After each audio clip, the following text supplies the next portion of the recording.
Hi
guys.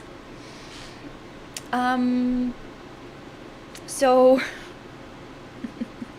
I know it's supposed to be therapy speak today, but I am a little tired. I was working on the artwork that I needed to finish for my application for a residency, so I'm a little bit uh, like low energy, and because of that, I don't really feel like presenting what I have prepared because I prepared a story time from when I was like 14, and I feel like I need more energy to deliver that story. Hmm.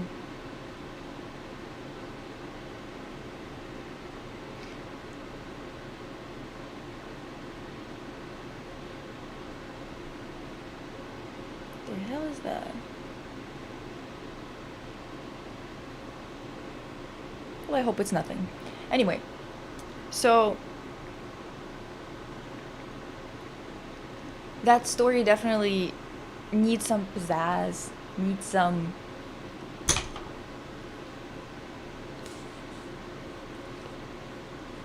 I don't know. You know, it needs a zhuzh that I don't know if I have today.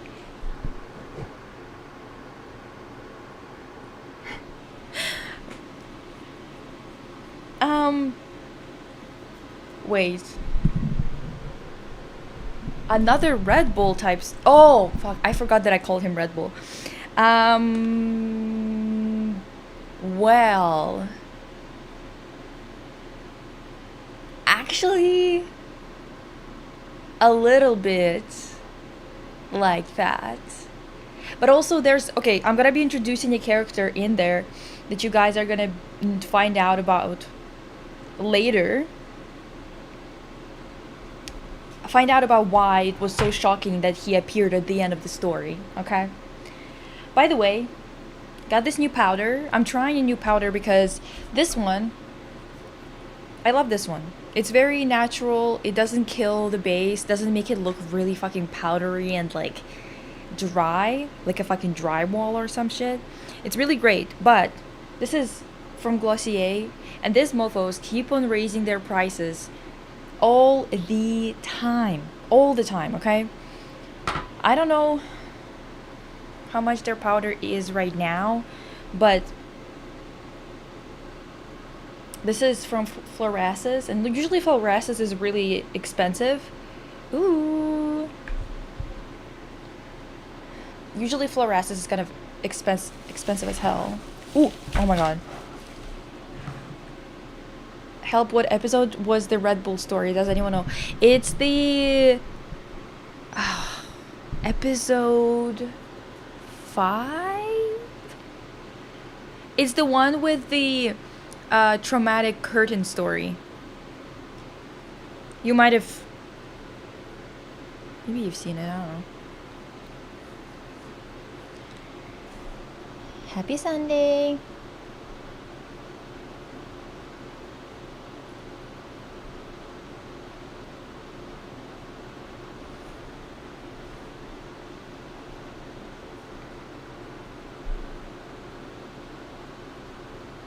Wait.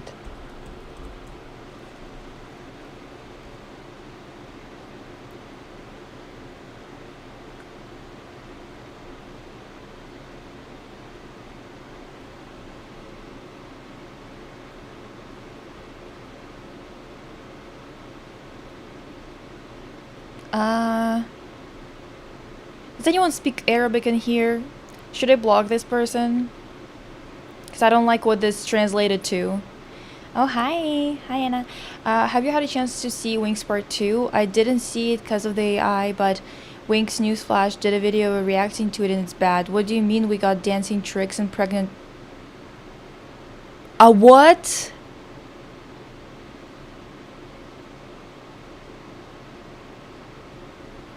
Is the curtain story the one with the art school girl? No, Tammy, that's a different one. It's a different one, unfortunately for me. Unfortunately for me.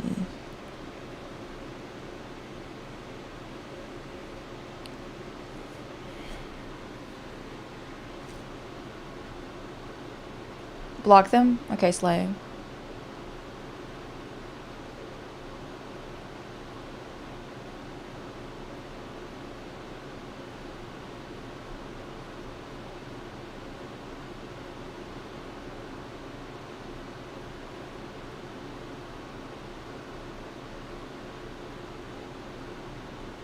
What are we up to today?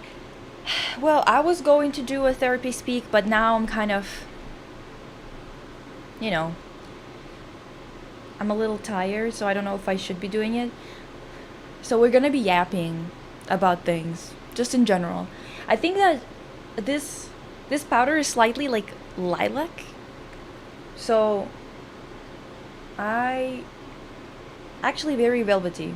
So if you guys are interested oof, in that, and it's supposed to be I need to stop talking while I'm using powder. Holy fuck.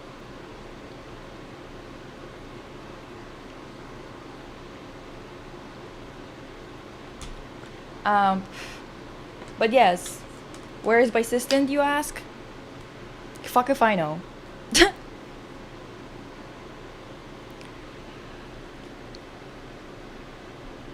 Yeah, I blocked them. Closet, curtain, Lisa could decorate her entire house with the traumatic stories, I swear. Yeah, I was gonna also like play some games and stuff like that. Yeah, also, yeah, we could play some Paralyzed or Sims, something like that. I wasn't even gonna ask because it sucks to be in that situation. No, it's fine. Um, like, that's okay. I'm annoyed, of course, but like, what am I supposed to do about that?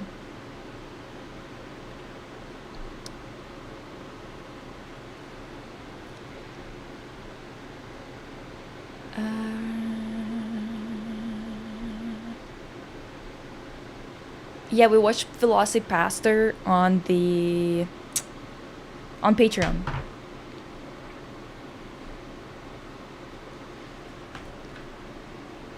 Got this blush. I don't know if it's gonna look good on me. Hope everyone is either in a cool place or staying hydrated in this terrible heat. Oh yeah, I know. I thankfully got an AC, and dude, it's still kind of that. Yeah, it's still smoky outside. It's kind of fucked up for real, dude. I don't know if you guys heard, but we're kind of like really uh, burning up in Canada. By burning up, I don't mean just hot weather. I mean like the fires are really bad. The entirety of the country is literally burning. And Carney is like, you know what's gonna fix it? Another pipeline against the indigenous rights. Their land. Wouldn't that be fantastic? Yeah, why not? At this point, like, fuck. Ridiculous people.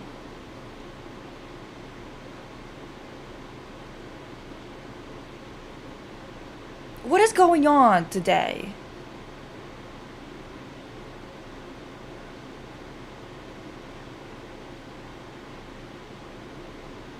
What the fuck is going on this fine Sunday? Let me block this guy too.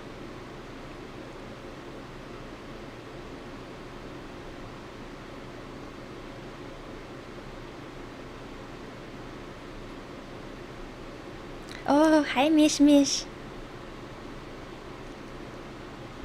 The first time someone told me about that movie, I thought they were joking. It's crazy that it's real.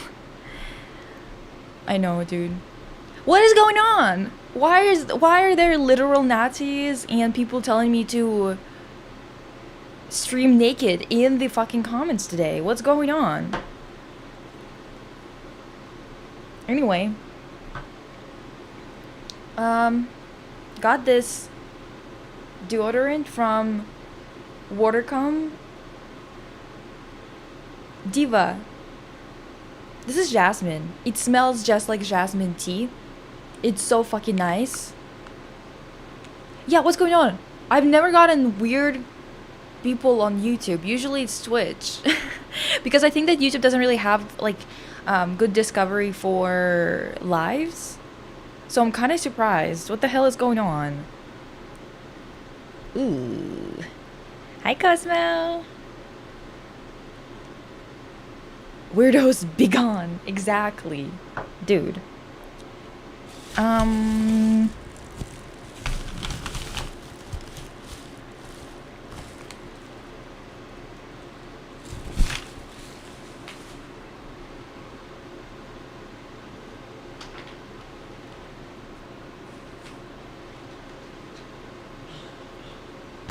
I also got this Kaleidos because someone told me a while ago that it reminds me, this color reminds them of my channel and my videos, and I was curious. Hi, Slater.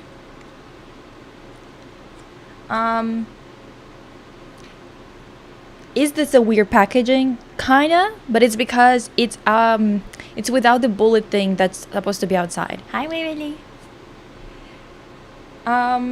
It's called Lunar Token. Look at that shit. Can you see it? Can you see how sparkly that shit is? Ooh. Ooh. Mm.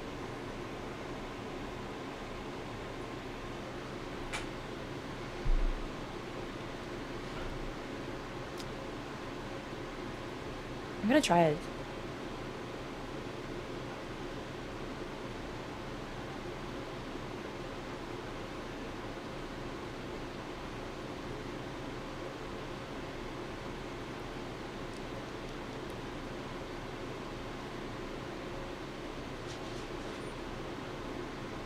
It's really light. Is it glossy? Yes.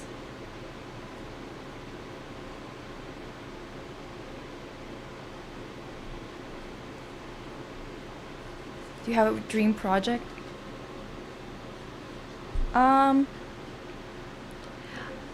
I do, but honestly, like, I definitely need to... Something needs to pop off out of my stuff that I'm gonna be releasing for me to be thinking about other projects and stuff like that, because, it's kind of interesting. It's very light, eh?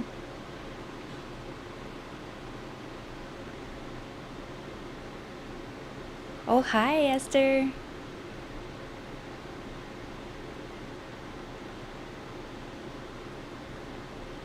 But also, I'm like not sure.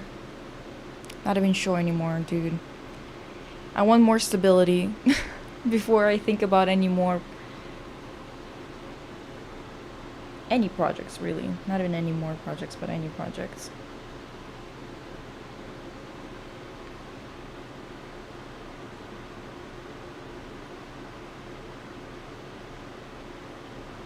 Ooh, purple. Chat knows ball. But yes. I don't know, dude. I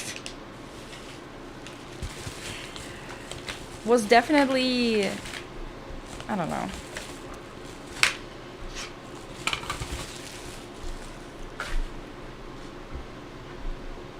This thing, by the way, fucking amazing.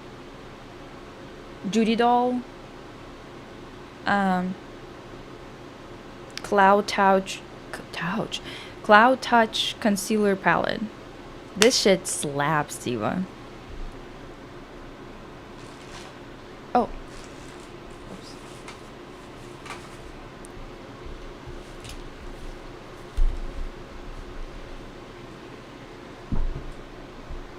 Okay. Perchance. Are there topic for this stream? Well,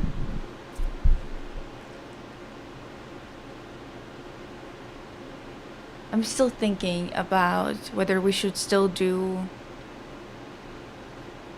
No, I'm gonna be too low energy. It's gonna be sad.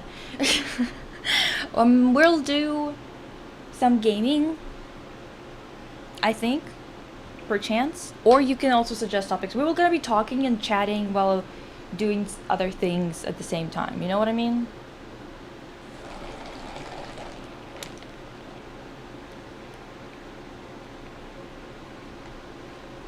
One sec.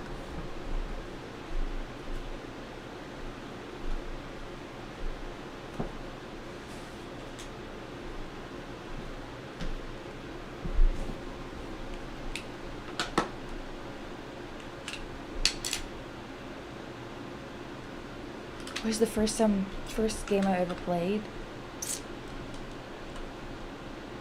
I want to say Minesweeper, probably. But if like a game that I downloaded I remember Sims was in my possession pretty early on, but I'm not sure if it was my first game. I remember that one of the first games was Madagascar. Remember that? Has anybody reached out about the zodiac reading? I was thinking about posting on Reddit or something, lol. I don't know though, because Reddit can sometimes be a freak zone. No one reached out about it. I don't think anyone knows anyone. I think it needs to be someone gay, let's be real, who's gonna do it. We need something, some fun energy that's like also knows what they're talking about. You know what I mean?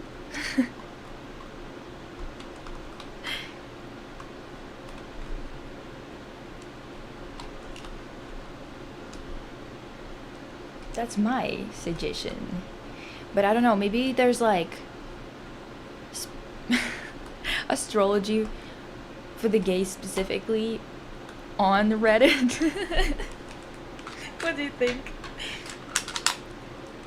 The PS2 Madagascar, it was so fun. I don't think I had a PS2, I had a PC game, but it might have been the same one. Do you know what I mean? It's like based on the first movie. Does that make sense? Does that ring a bell? Perchance? Hi, Nini.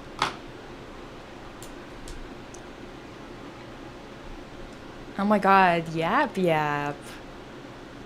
Listen.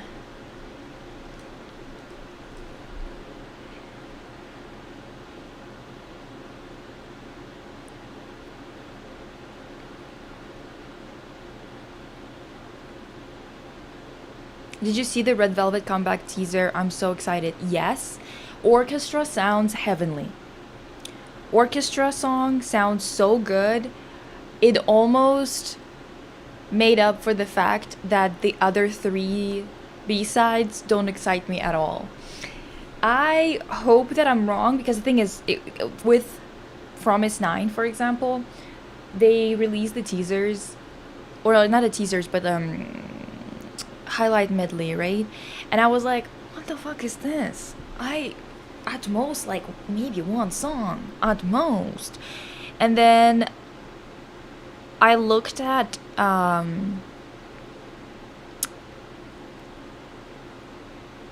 not looked at, but I listened to the entirety of the album, and I liked a lot more than one song. So I was like, okay, so it's just the clips that they chose for the highlight medley weren't doing it for me. Do you know what I mean?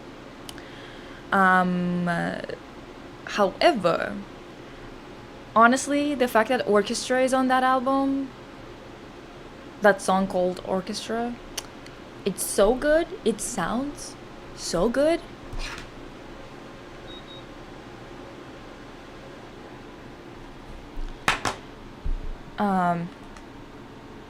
That genuinely it kind of makes up for everything, don't you think? And I mean, I'm sure the other songs might be good.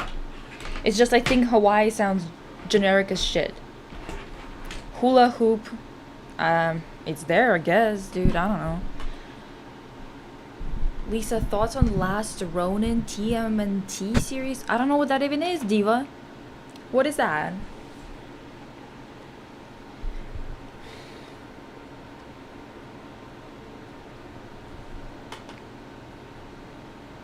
Oh, Teenage Mutant Ninja Turtles?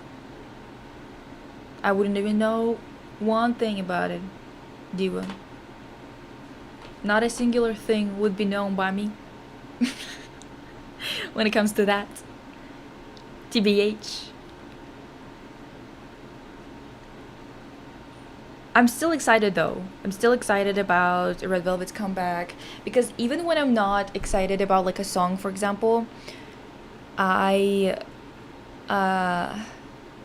usually end up loving it because they just put so many details in it, and it's usually so good, and it kind of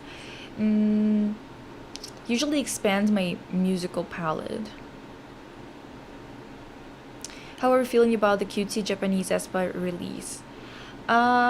It's fun. I think that I would have been more into it, or gave more of a fuck about it, and maybe listened to it more if I wasn't kind of soured on aespa in general. I'm like just not feeling them in the past however long I haven't been feeling them. So oh, and people are mad at me on Twitter again.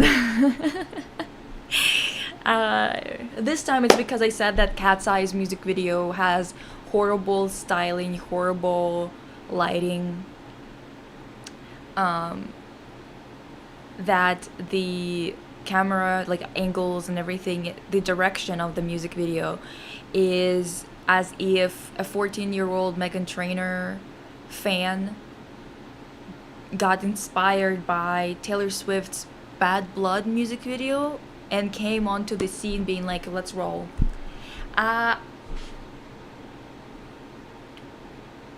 It's horrible. What am I supposed to say? I didn't listen to the highlight medley yet. I wanted to be surprised. Now I'm scared that I'm not gonna like it. You're definitely gonna like Orchestra, I think. It's a very good song, even if it's not gonna be your style. I have hopes for Hot Girl Cool Heart, because even though it seems like it's not my favorite genre, it's still gonna be good. And also Surfing Boy sounds like it's gonna be a bop. Mayhaps I'm not gonna get into it immediately, but to be fair, the first time I heard Bad Boy, I didn't get into it until I listened to it again for the second time, and then it hit like a truck.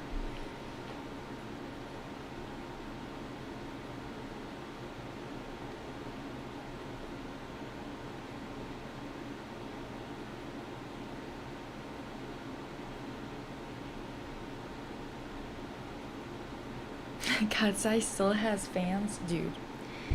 Apparently, they're all up in my grill. Is that what it is? Grill? I don't know. Some of the metaphors in English, I'm always like, I hope that's right.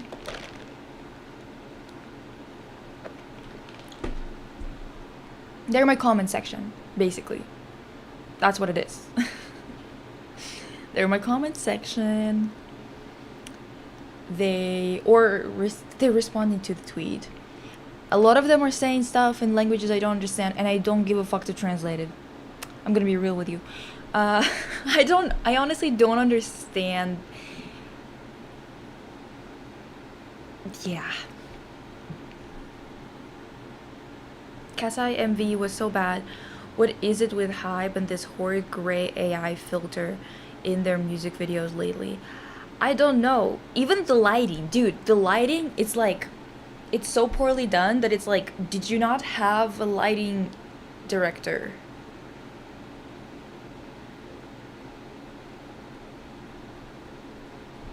Lights technician? Perchance? Just one. I'm asking for just one.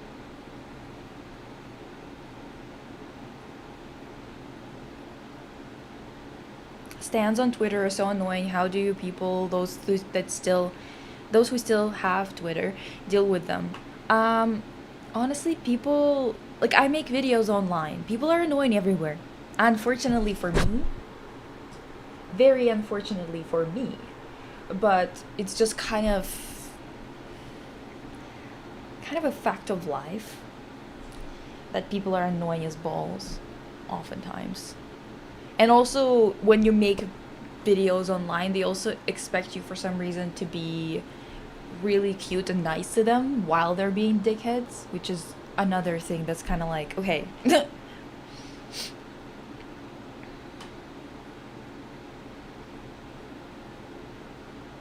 You're always attacked on Twitter for being right as fuck, it's crazy. No, literally, every 2 business days. And the thing is, I don't even have that many followers on Twitter. And every time, it just gets it, like, it gets out of my bubble. I guess the algorithm picks it up or something like that, and it's just doing the rounds.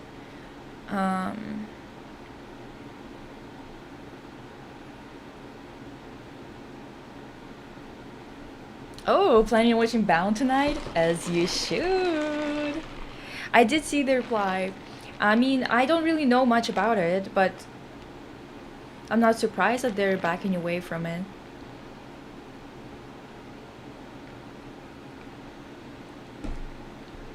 I honestly just don't understand why they're struggling so much with lighting.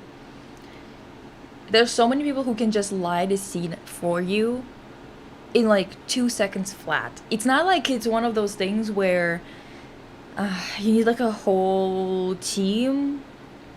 Well, you do, but I mean, like, you just need to have one person who really knows what they're doing. Off topic, but I started watching Obsession finally. Still have to finish it though.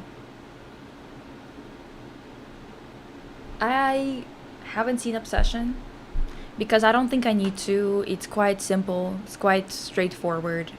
I've said, and it's not like groundbreaking visually speaking. So I've said this before that I usually know everything that happens. I've usually seen clips, I usually know the entirety of the plot. I've seen all the discourse. But it's so straightforward and so simple that I'm not fucking wasting my time watching that. It takes like 15 to 30 minutes to get caught up on everything, including the plot, what everything that happens, all the readings, the like popular readings of the text, let's say that way.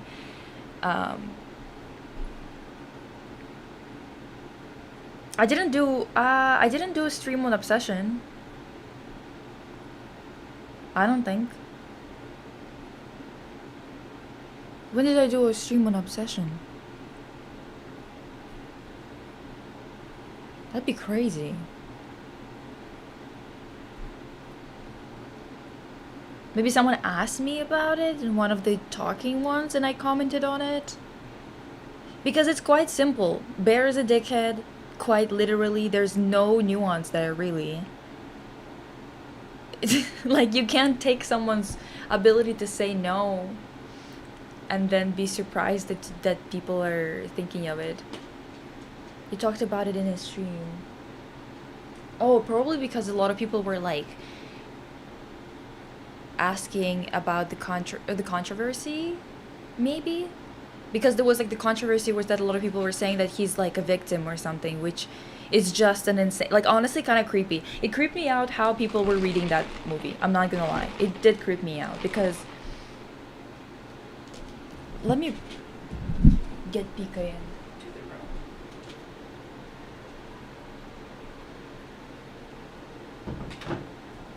Yeah, I doubt that I even talked about it for a long time because I don't think there's much to discuss. It's just a horror movie about how horrific it is to be stripped of your autonomy. But a lot of people were like, Bear, he didn't even have to do anything. She already liked him. Dude, I didn't even watch the entire movie. I've seen only scenes, and she was clearly not interested in him. Just, can we be normal? Can we be for real? What is going on? I saw so many people saying nonsense that I was like, oh, this is creepy as fuck. Because the thing is, this is also just showing how slow people are recently. Is this what is this, like an epidemic of some sort? Like, what is going on? Why are even the most simple, like the simplest of movies are putting people in a position of being so confused that I genuinely don't understand anymore what's going on. I also know everything about the actors, their backgrounds, the fact that the girl who played Nikki supports Johnny Depp. Yeah. And the guy who plays Bear constantly tries to defend him. I mean, not all the time, but yes. Oh, it's because of the Alex Myers. It's because of Alex Myers, dude, I think. Because it was like a big thing that he made that video. But the thing is, I haven't watched... I've always been kind of iffy on Alex. Mostly because at the beginning when he was just started making videos, or not just started, but like when I stumbled upon his videos, which was a really, really long time ago. I honestly don't remember when. It was years ago. Um, Sometimes it was fun to watch. I think that I might have watched 2 or 3 of his videos overall in all those years, but his humor was never up my alley. I think it's because um, it's a bit too much, like too heavily reliant on um, his anecdotes about his experience in high school. The fact that he's kind of being like, yeah, I was just like a nerd or whatever. A lot of conversation about that, which I think is always really strange when you're an adult. Like, I understand people being like, oh, I'm a nerd or whatever when they're literally like 14. They have like they kind of try to describe themselves as something, they try different things, whatever, right?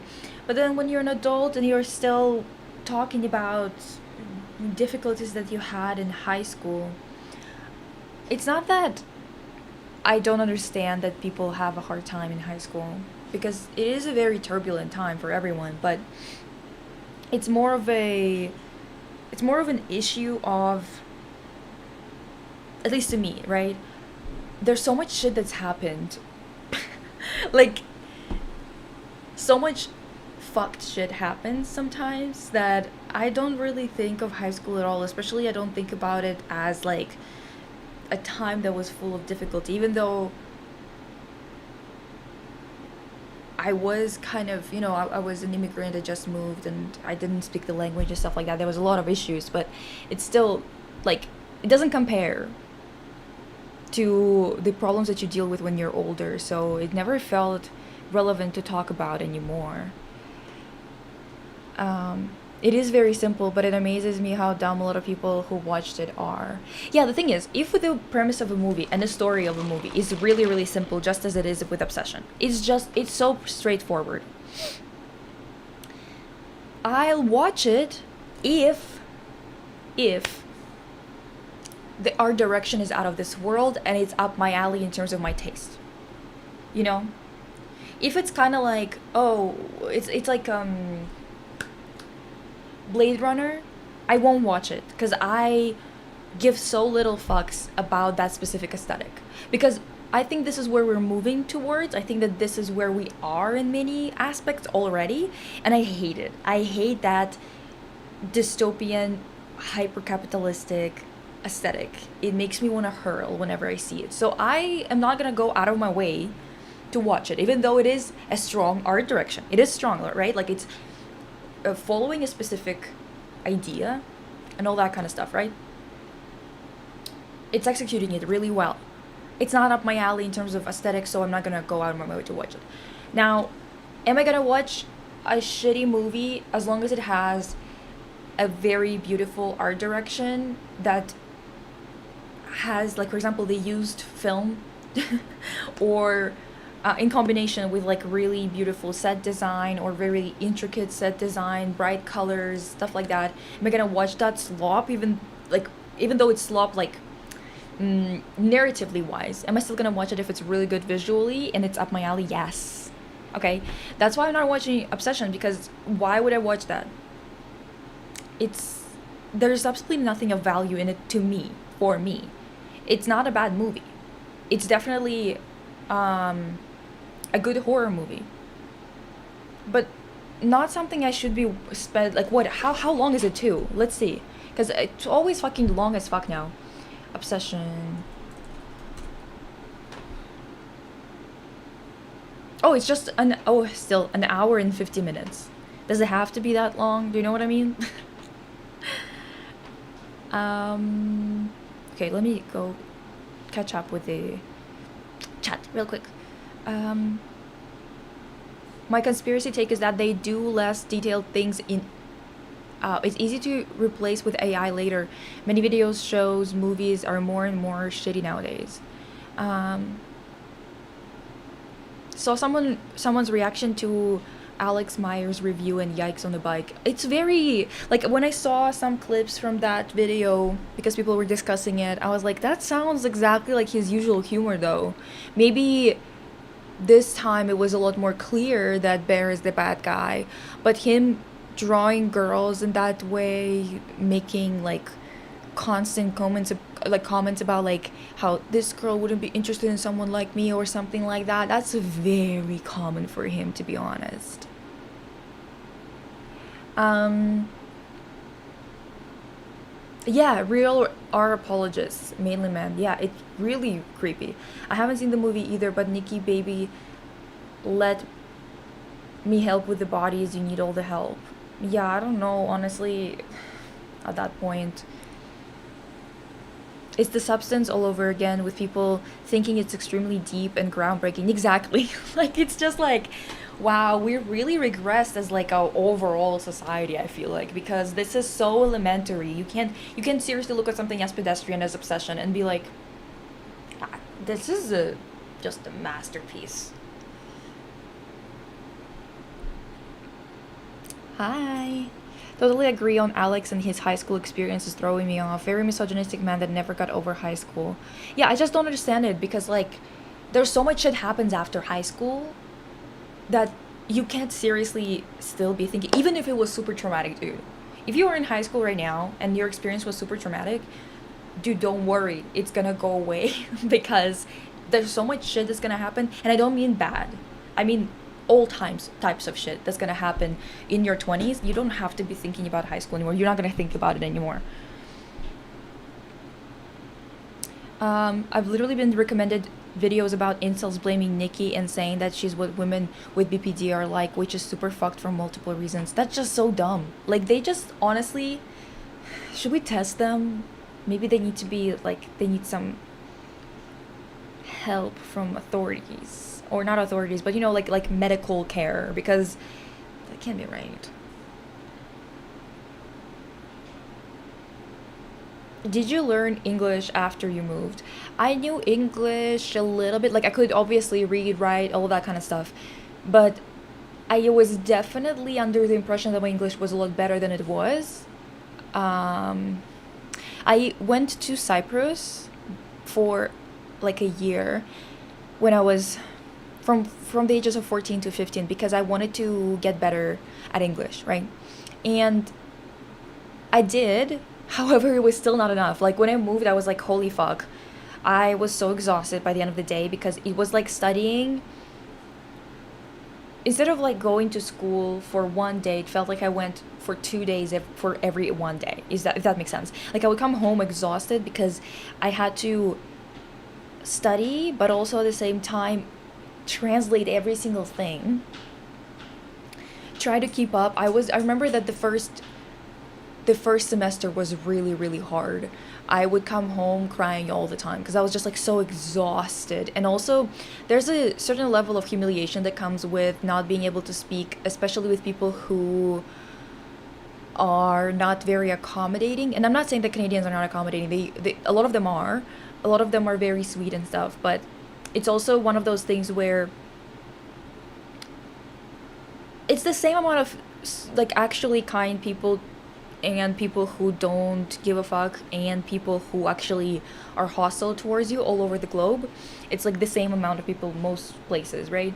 So you still get like really weird treatment from time to time. I had like really weird experiences with teachers in high school who were kind of, you can't really call that racist because we are the same race, but I guess like xenophobic shit. Like they would, one of the teachers forced me to change my personal email language. Like my email was always obviously like an English at gmail.com, whatever, right?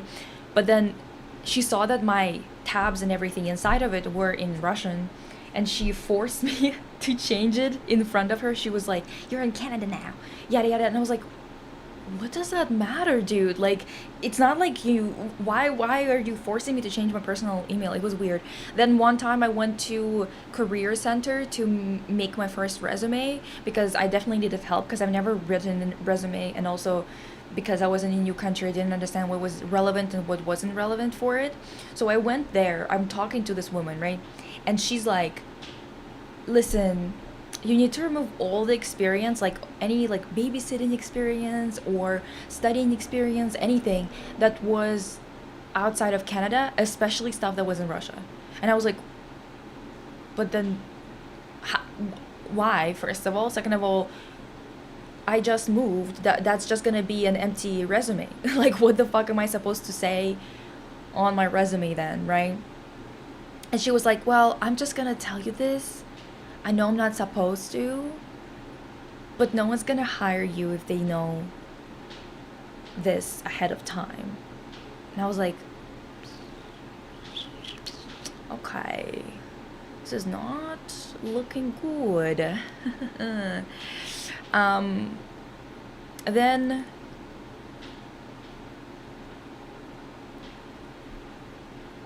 one time my teacher refused to sign my lab report that I was making with my partner, like lab partner. And I was just like, oh, can you sign this? And he was like, what? And I'm like, can you sign this? He's like, I can't understand you. Like, your accent is too thick. And it literally, not only I was floored, but the girl, this Canadian girl she was my friend, first of all, but second of all, she was also, my lab partner. She was so, like, floored by that. She was like, huh? Like, both of us were just, like, standing there, like, okay? Like, and she was like, I can understand her. And the thing is, accents that are, like, Italian accent or Russian accent, they're very easy to understand. Because we just overpronounce like R's, we just roll our R's and stuff like that. It's kind of like, it's really easy to understand it because we don't have tones or anything that's different from English in that sense. So he's just like being a dick for no reason, you know what I mean? Like, sometimes you can't understand, but you can just say like, can you repeat that or whatever the hell, right? You don't have to be like, your accent is too thick. One time, a social studies teacher, made a whole scene. And the thing is, I think I've told that story that I didn't know anything about politics at that point. I was like 16. And not saying that every 16-year-old doesn't know anything about politics, but my ideas about politics were more about like personal politics of like, identity politics, stuff like that. I did not know like larger scale politics or economy related things.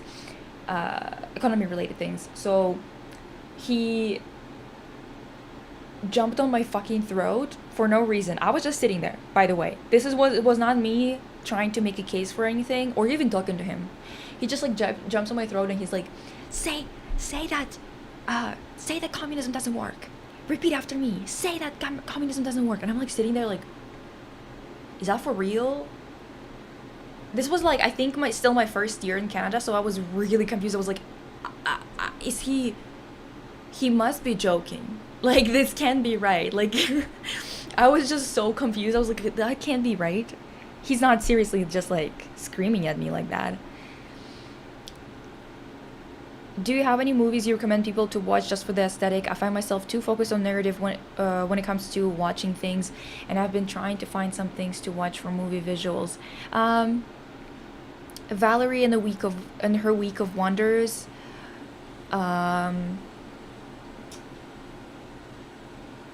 Love Witch.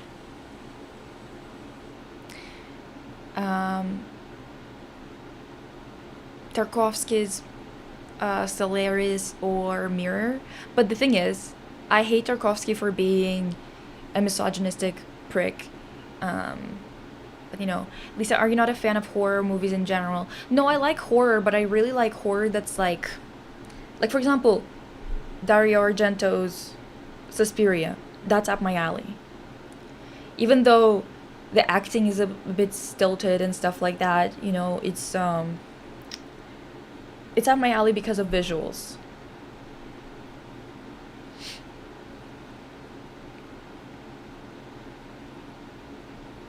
Dude, it's like it was with Barbie, the film that I personally think had such a cold and poorly discussed take. It should have been said 20 years ago, yet the global audience doesn't think so. There were people who were mad at Barbie for being too progressive. I was just sitting there like, this is like second, okay, maybe third wave at best. The substance thoughts, I really enjoyed the visuals and practical effects. Yeah, the visuals were not bad, but I think it's just too American for me. It's a little bit too sanitized, and like I know that a part of it is um, like that on purpose, right? Including, for example, Margaret Qualley's look and everything. But it's just very. It was just simple. I think it's good for people who are outside of visual arts. If you don't fuck with visual arts and you don't watch things as much and whatever, it will be a good experience and a fun, maybe not fun, but like um, a nice exploration of visuals that aren't as stale to you because you're not working in this field. But if you're working in this field, you kind of look at it like, well, yeah, like sure.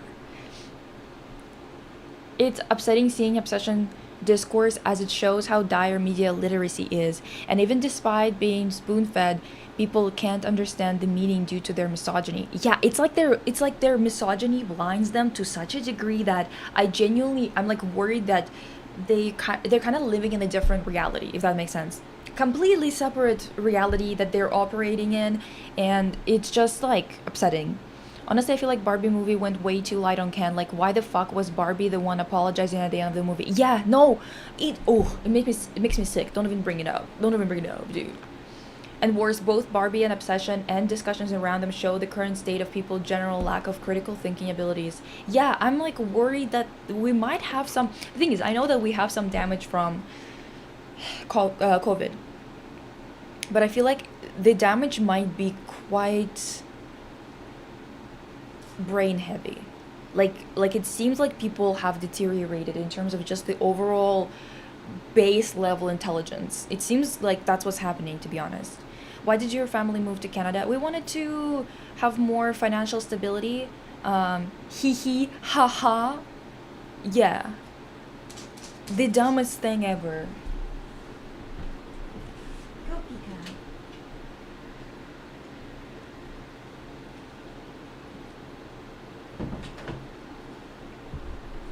I think due to us being immigrants, we don't have this stability. Sometimes you can achieve it if you moved here 20 years ago, maybe you'll be fine, right? A lot of people who moved 20 years ago were not that, they're not doing bad. But a lot of people are kind of falling into poverty here right now because the economy is getting really bad. But that was kind of the thinking here that it would be more stable. Um, and yeah, for those of you who are Canadian, you're like, yeah, I know, Diva. Also, your accent is your accent. Like, how is that your problem? Exactly. Like, how is that my problem? Also, I don't know, dude. Obviously, it's like more of a problem in terms of handling this type of thing when you are new to a country and you don't know how you're going to fit in, you don't know where you're going to find your people, everything like that. But as an adult now who's lived here for so many years, like what, 13 years or some shit like that, I feel pretty confident about my ability to um, find like-minded people and stuff like that, especially because I realized that I just needed to be in the arts. I come from a family of engineers and physics professors, quite literally. Also some architects. A couple of architects. That was considered to be the artsy people in my family are the architects, okay? The ones that are actually like not designers but architects. This is the most arts you could go in my family. I mean, you could do anything you want. No one's gonna like jump you or something. But it was more like just more math and physics inclined family type of deal. And I was also pretty good at those. And I kind of got into university because of my science classes, science grades. Because my social studies and English, I managed to pull off an 80 in both. But it's still not a 98 or some shit like that you need to have to get into UBC. So I kind of got there with my really high science grades, like chemistry, um, calculus, um, physics, and biology. Even my woke gay friend was like, well, it's also a horror for Bear because he didn't wish for that. I was like, okay, man. Okay, moment. Okay, man moment. I'd never even think of wishing something like that to do with agency of others. That's the thing. That's the thing. I mean, it's one of those things where I'm like, it's kind of like, you know, when people are saying, they're recording videos being like, if someone doesn't want to have sex anymore while you're having sex, you just stop and whatever. And I'm like, well, yeah. Like, does that have to be said to anybody? Like, turns out people are just like, I just don't understand how it could be, how you're still even in the mood if someone else is like not in the mood. Like, why is that not interconnected for you? I don't understand. You're doing something with someone else, to someone else's body. What is happening? Like, or when it comes to like feelings and whatever, like, do you really want somebody kind of hating that they're spending time with you? I don't understand this nonsense. Like, this forcing of shit. Like, why do you have to do that? Even if you're fucking lonely, what you do, you can't be in platonic relationships with people? Because it's clearly not about you being lonely. It's about you wanting control over other people. Because otherwise, you would be putting more work into developing platonic relationships that don't rely on people finding you attractive or unattractive or whatever the fuck. Please write a community post of video compiling your movie recs, as I would love to go through all of these themes. Okay. Hi, Melita. Yeah, Barbie made me so depressed after watching, like, why are people clapping and crying in the theater? Sobering experience on where we are at in consciousness. Yeah.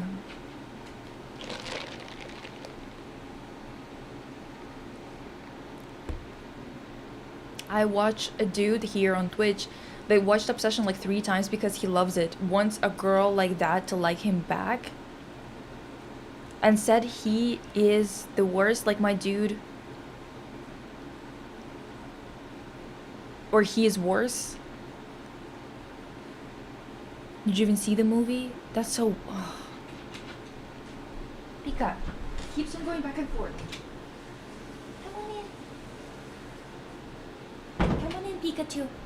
Okay.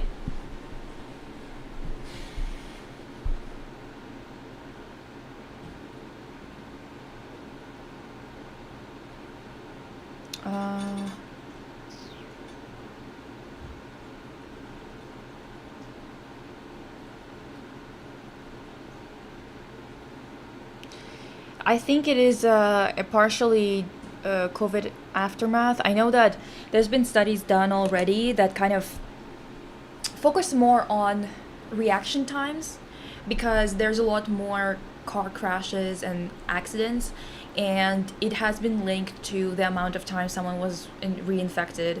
There's definitely some shit going on in terms of like cognitive abilities and COVID, which is not surprising. I mean, this is a type of thing that was presented to us as just another type of flu with just a higher risk, slightly higher risk or whatever.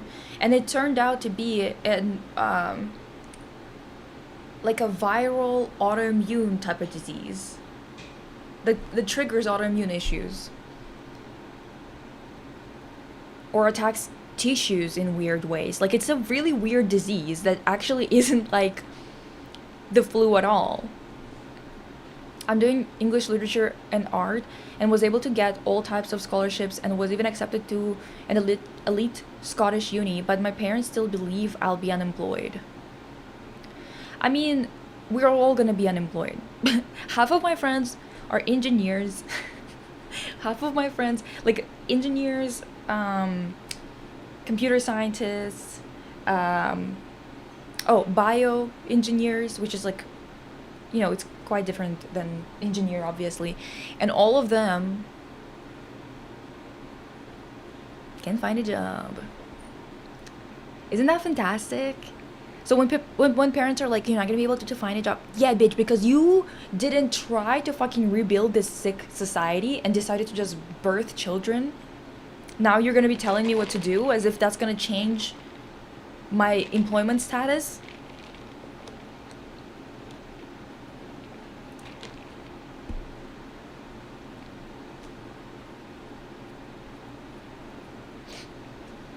Well, the rise of fascism is always coinciding with um, the population having issues after a mass disabling event, like COVID, for example. I mean, it wasn't his fault to make a wish with something that looked silly and unreal, and he thought it wouldn't even work, but everything that happens after definitely makes him a terrible person. Well, yeah, I mean, the thing is, the problem is that he knew that he used that wish. He saw her behavior. She multiple times snaps out of it, screams, making him like in the beginning, the way that she switches her behavior already scares him, and then she's like, "Oh, I'm acting so weird. I'm acting so weird." Yeah, and he knows. He clearly knows the entire time. And then he says, him saying, "Fucking, what's so bad about being with me? I'm gonna kill you." How about that? What's so bad about killing people? What's so bad about that, Bear? What if I do that? Would you like it? Anyway.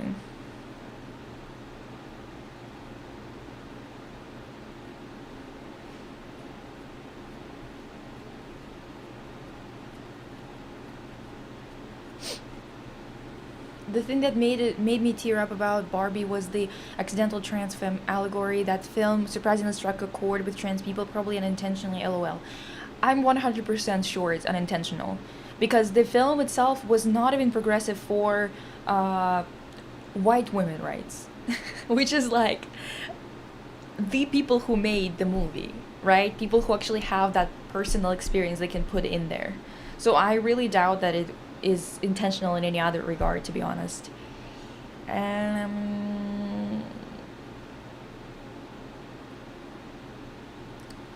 actually hate sci-fi, as I often feel so it feels so devoid of humanity or community, but RF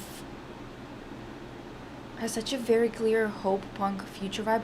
I'm like, I keep on missing. Oh, I got into it because of watching Fantastic Four, and I was sick of seeing the cyberpunk capitalist aesthetic constantly pop up. Um, wait.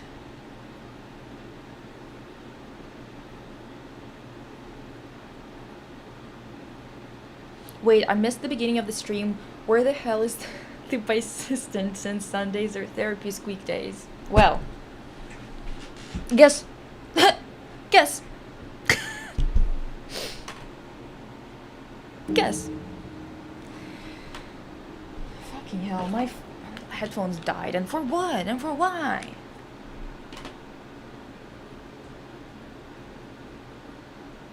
Rude, actually? Whatever. Let me put it on.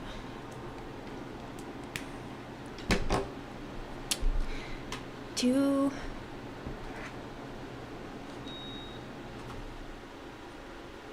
charge.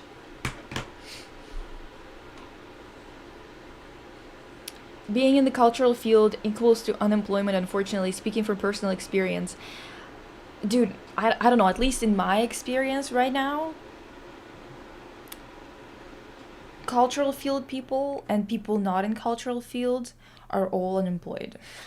It's a young person issue right now. But also on top of it all, dude, unless you're gonna go as an engineer, for example, unless you're gonna go making drones to bomb children, they're not gonna pay you. That's the reality of it, at least here right now.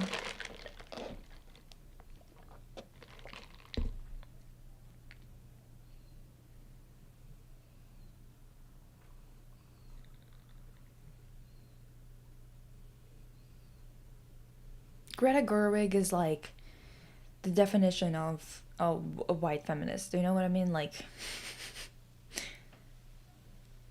retrofuturism. Will we not do presentations at all?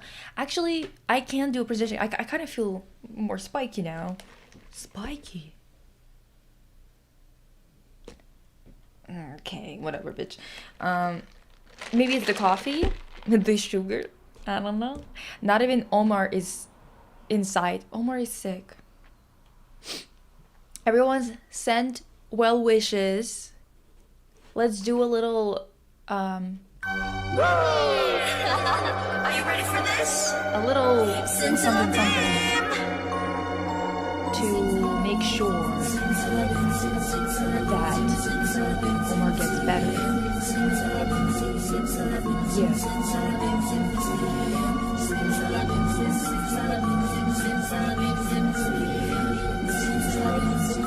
Okay, let me run to the bathroom real quick. I'll be right back.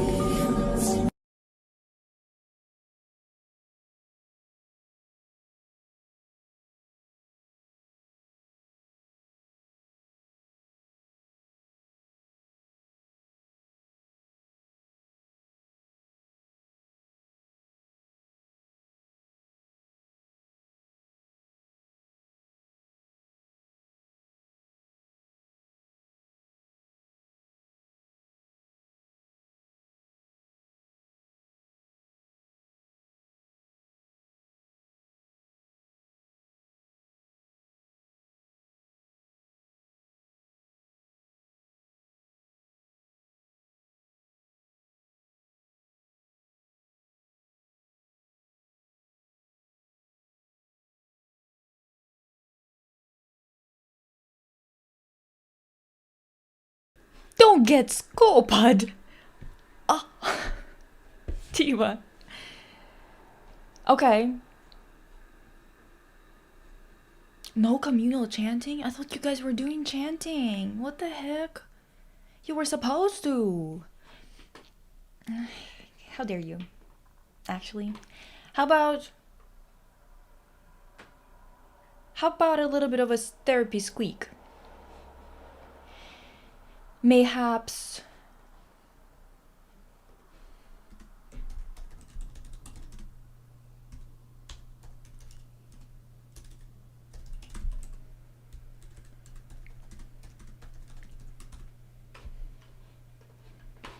Zimzalabim. My Little Pony G6 thoughts. I have never been into My Little Pony, so I know nothing. Absolutely nothing, Dima.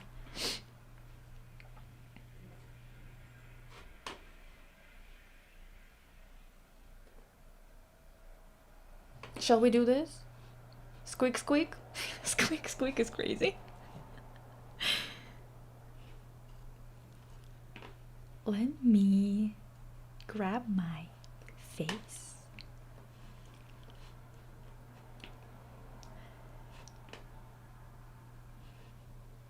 Alright. God, this is so annoying. Every time it like jumps around like a little bitch. Ridiculous. For real.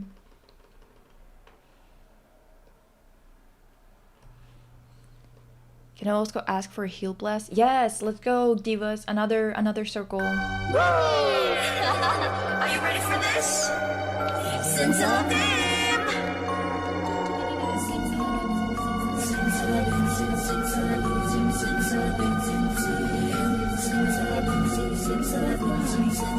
Because also contributing, but we fine. Peekaboo. What is it?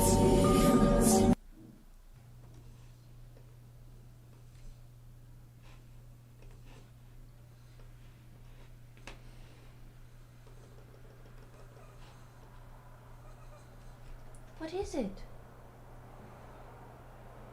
You can go to mama if you want to. Она что-то плачет. Да, но она лежит и плачет, мне кажется. У нее что-то болит, может быть.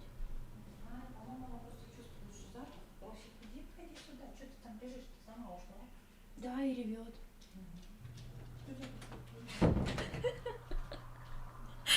My mom was like, dude, she just wants some food. Will you stream the other Winx games? What kind? Do you mean like the one that just came out? Probably not. If old ones, what kind are we talking about?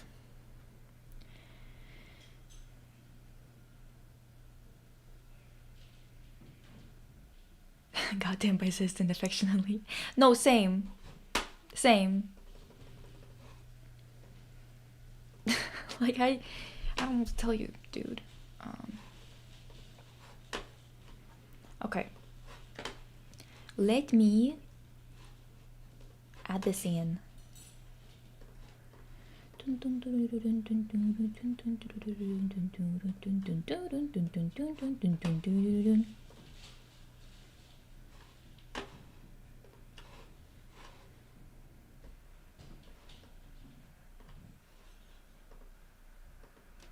What the hell?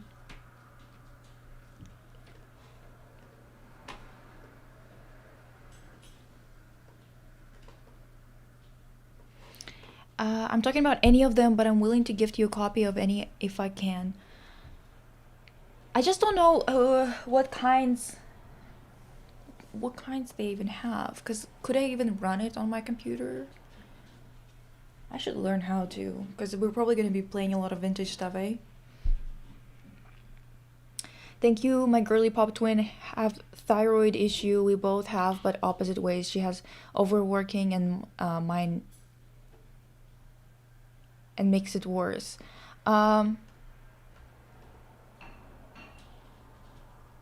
okay. They're gonna be able to take care of it, dude. No worries. By they I mean doctors, obviously.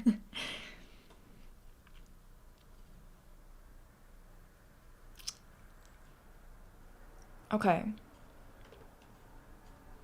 Are you guys ready for the story of the first house party I accidentally threw?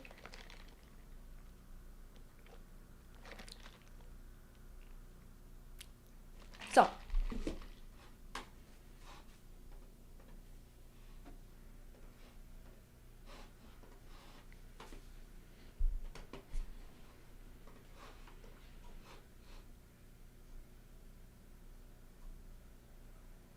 let's go then, I guess.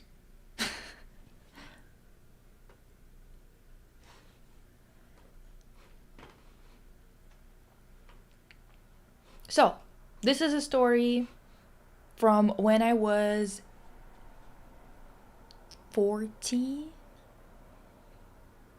Yeah, 14. I think I was like close, like at the end, somewhere around the end of 14.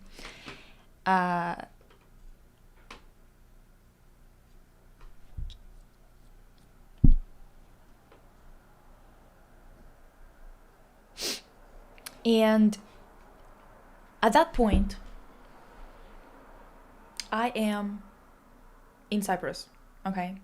Cyprus is a small island in the Mediterranean, close to like Turkey, France, Italy. It's Mediterranean, you know what I mean?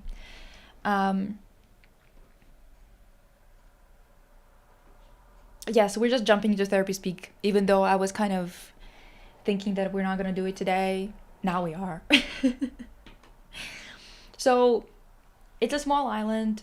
I was born there. Then we moved when I was 3 to Siberia. And then when I was 14, I was there for a year to study at a school that was like half in Russian, half in English. Okay. This picture is taken nearby the hospital that I was born in. It's right where it is believed by the myth that Aphrodite was leaving, like she was born there basically when she was coming out of the water. That whole painting and shit, you know, the birth of Venus or whatever the hell it's called. Anyway, it's that spot. Really pretty. But I was there living with family, friends, their family. So their family was mom, dad, 2 daughters, but one of the daughters was in Ukraine and another daughter was obviously living there. She was 4 years older than me, so she was 18. This is the type of small Lisa you're dealing with. Okay? This is me with her pet bunny. in the year of whatever the fuck it was, but this is in Cyprus, obviously. There's a rainbow behind me, and I do be looking like a baby. I'm literally 14 here, okay? Now, there's a lot of stories I gotta tell you about this. I'm not going to tell all of them today. We're going to break them up because, well, there's a lot to them, okay? So, me and that girl, this tiny, we became close friends after about like 2 months of me living there. At first we kind of didn't really hang out together that much, just a little bit. And then after about 2 months, we kind of became really close. And she would kind of drag me everywhere with her. And while it was fun, there are a few things that were really, really fucked up that I will tell you about some other day. Well, today there's gonna be one thing that was kind of fucked up, I guess. In any case, Mama, rainbow behind you. Put a foreshadow, please. Anyway, so my friend, listen, she didn't look like this, but she just has, to me, has a gyaru vibe, if that makes sense, okay? It's just something about her is so like those girls from all of those animes wherever they would have gyaru girls, either friends with the main character or sisters of the main character. Do you know what I mean? Like, it just has that, like, she has a vibe, you know what I mean? And do you get homesick for Cyprus? Is that like home to you or no? I would say so, but it's like one of those things where even though most of my conscious memories of it are of me being in school from fucking 7 a.m. to 6 p.m. It was insane. The entire day was spent at school. Even though that is the case, I still feel like I see it more like a vacation place, you know, because of like it's home, but it's home where you go to.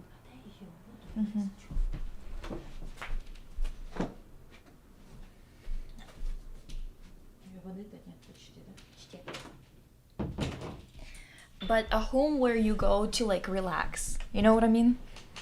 So it's kind of, it's very chill there, but too chill, if that makes sense. If you are a type of person who likes events and other things like that, you're not gonna fuck with it.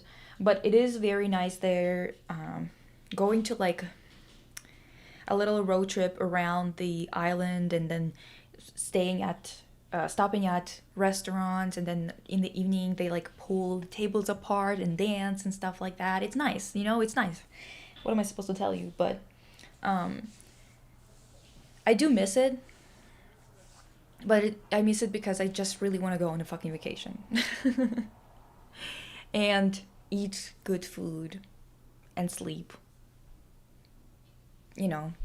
Anyway, unfortunately there are troops there now, which is just fantastic. In any case, she has that vibe. Oh, hi titty. She just has a gyaru vibe to me. Okay, so this is the picture that I'm going to be using. She does not look like that, obviously. She's a Ukrainian girl. But for the sake of the story and the vibe, so you just get that right aura, okay, we're using this picture. So one day we decide that we want to stay somewhere else other than the apartment that we were living in, and we want to have like a little bit of a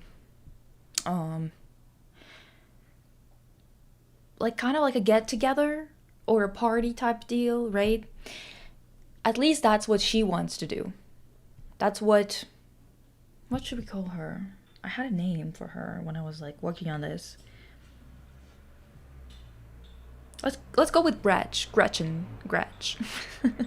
So Gretch wanted to have some kind of party or whatever the hell, and that's one of the things that kind of was really bad about our dynamic, is that what is this, a Cyprus story? Yes, this is a Cyprus story, one of the Cyprus stories. So one of the bad things about our dynamic was that she did kind of use me like a wallet sometimes. I did not pick up on it because I was 14. Okay. All right. So, staying there for one day cost us like $400 or $500, or I mean euros.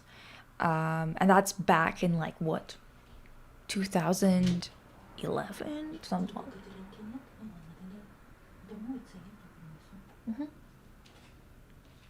Anyway, so so we got a little house for the night, and yes, in the parallel life we all have vacation homes and go all the time. I know. In the parallel life, I go on vacations at all, you know. I haven't been on a vacation since the first year I moved. The first year I moved, we went to Hawaii with our family, and then after that I never had money to go anywhere anymore. Didn't even go on vacations nearby or anything like that, even within Canada. That's what happens when you are an immigrant. Anyway, so we get a place. We go there and enter some dude, okay? This guy, fuck if I know what nationality out of the Slavics he was. He was some kind of Slav, okay? I don't remember which one. We weren't as picky about clearing that up back then. Like, to us, it was like just one of us, you know what I mean? Like, nobody gave a fuck. Wait, what? You can rent stuff at 14? No, but she was 18.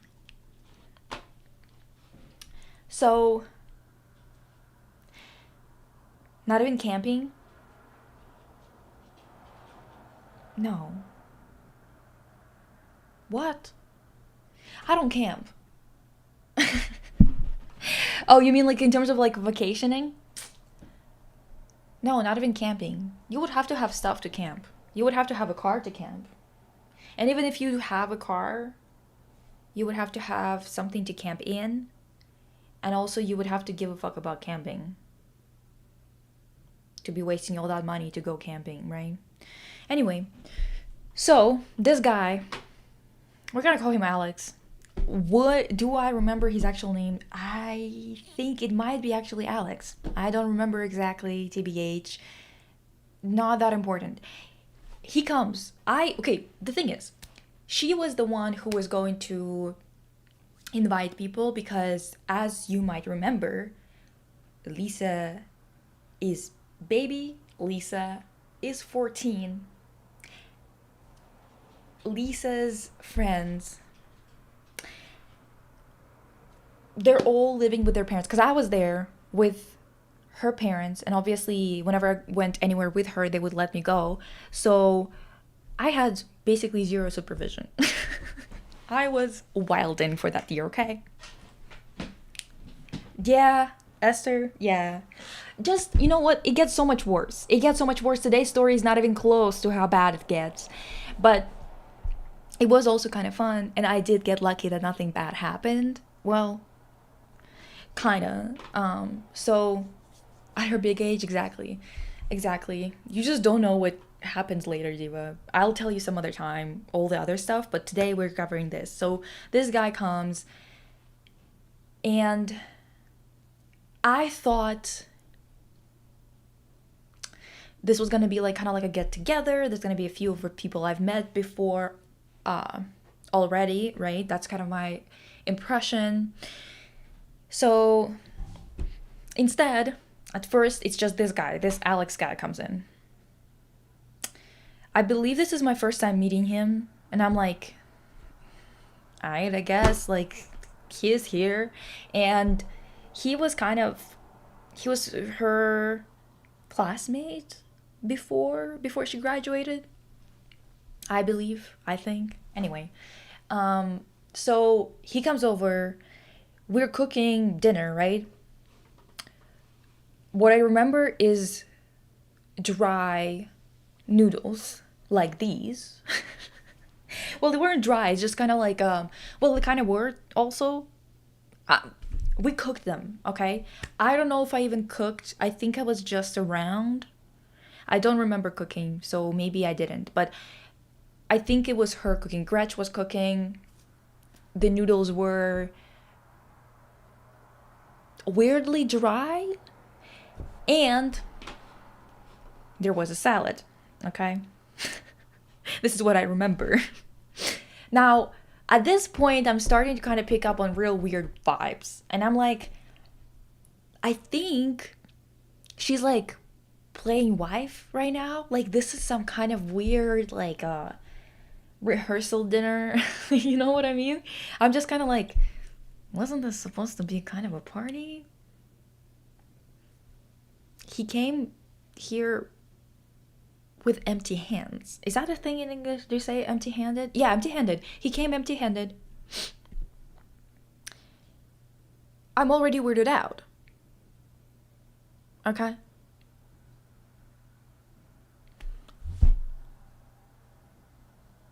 Thighs healing salad?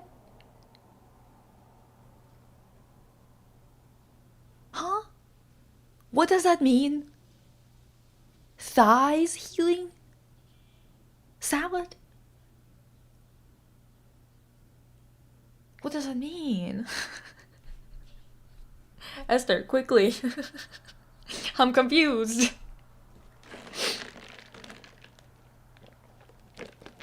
Anyway, so I'm kind of feeling like some weird shit is going on. He didn't bring anything, which is like, it's kind of like more like a potluck, right? Like, if you're gonna be coming in, at least bring something. You could bring some dessert, you can bring like a bottle of something, whatever.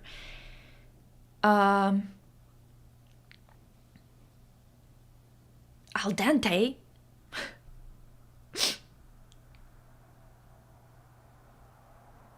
Anyway, so we're eating all that kind of stuff. Yeah, I haven't seen that meme, I guess. So I don't know, dude. It's a little strange. I'm talking to him.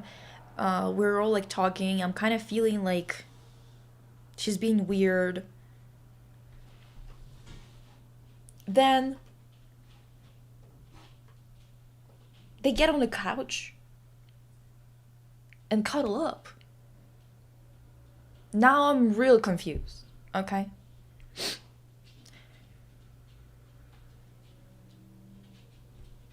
Yeah, that's Caesar salad.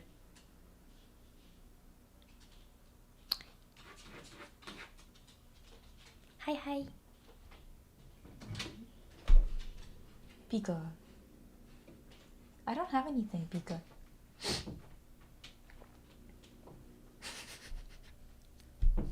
Yes, okay? So I'm sitting there like, oh, okay, I mean, right. So I'm confused. Real confused. At this point, I think I thought that she was still seeing her boyfriend, but I guess they broke up. I honestly could never get the timeline straight. One time she came home with an A tattooed on her neck, and I genuinely was like, I swear to God, if you tattooed this letter for him, that was for her boyfriend, not this guy, I'm going to lose my shit. Because that's so dumb. Because especially they were having like a really turbulent relationship where like You can't even blame it on being so in love. It's more like diva. Like you're just dumb at this point. Do you know what I mean? This reminds me of Monster House moment when a teenage nanny brought her boyfriend to the house while the child she babysat was sleeping. Yeah, but I was not sleeping, diva. Why people always want to make out in front of you? Rude. Ew. I don't know. I don't know. They want to do a lot of things in front of me and I just don't understand this. Like, I have the worst luck with this. The worst. Regardless, this is confusing as hell. So I'm sitting there sipping on my champagne. And if you're like 14, champagne, just shh, shh. I'm telling you some exclusive lore from my wilding out days on an island away from family. Come on. Anyway.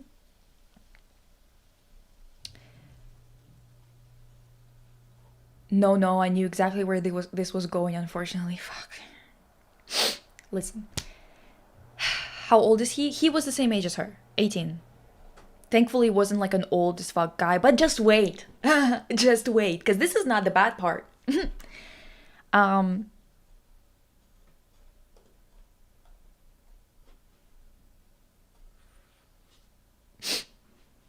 Lisa, you're too goated for people to act like that around you. No, seriously, what the hell? How dare they? I can relate, Lisa. The amount of times my cousin and I were third wheel to our babysitter's makeout sessions. That's crazy. How's that? Ew. Jeez Louise. Anyway, so I'm sitting there sipping on that champagne. Other people show up. But all of them are dudes. So I'm starting to kind of get a little weirded out. I'm like, how is this even possible? Like, just statistically. Just statistically, why is this happening? Do you know what I mean? So I'm sitting sipping on champagne. This guy comes in. We start talking. He's sitting there watching TV. We're talking. He keeps up with the conversation. But he's kind of like strange.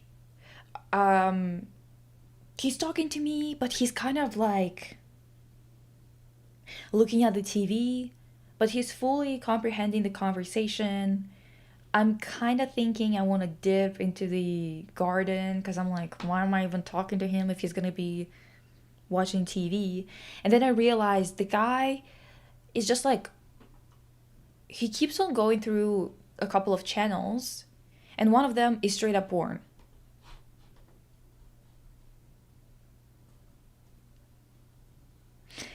Exactly. I'm sitting there, barbecue sauce on my titties. Exactly. Solidarity. By the way, don't you think we forgot upload a new video to the main channel, please? I'm working on a deep dive. I'm editing a deep dive. It's gonna be a deep dive into Scooby-Doo Mystery Inc.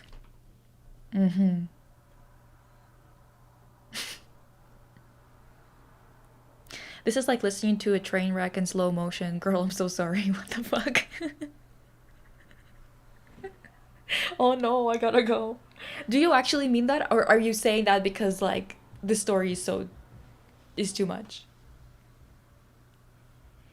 Of course he's wearing skinny jeans too. That was the time, diva. Yeah.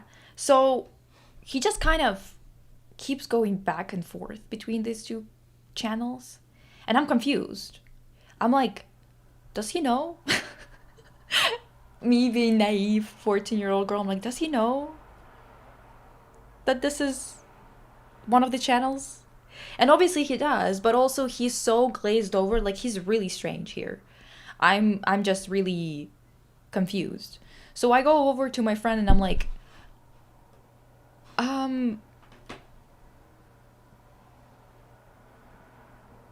so this guy, we just had like a 15-minute conversation, maybe even more. I don't remember exactly, I'm not gonna lie.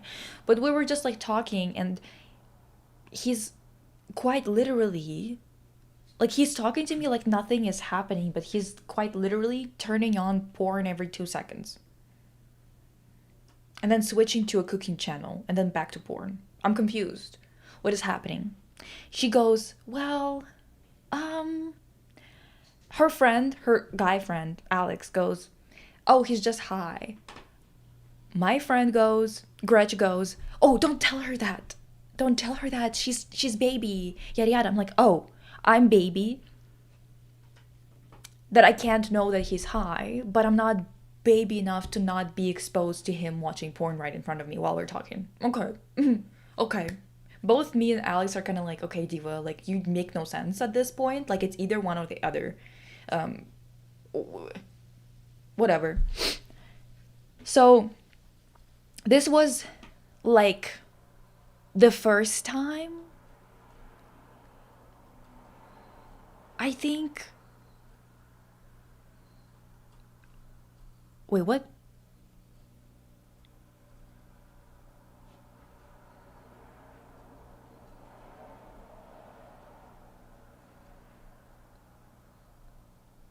If you already did watch again. Oh, new pod episode, exactly. Yes, a new pod episode, history of magical girl shows. So he's high. I'm like, there's drugs at this party?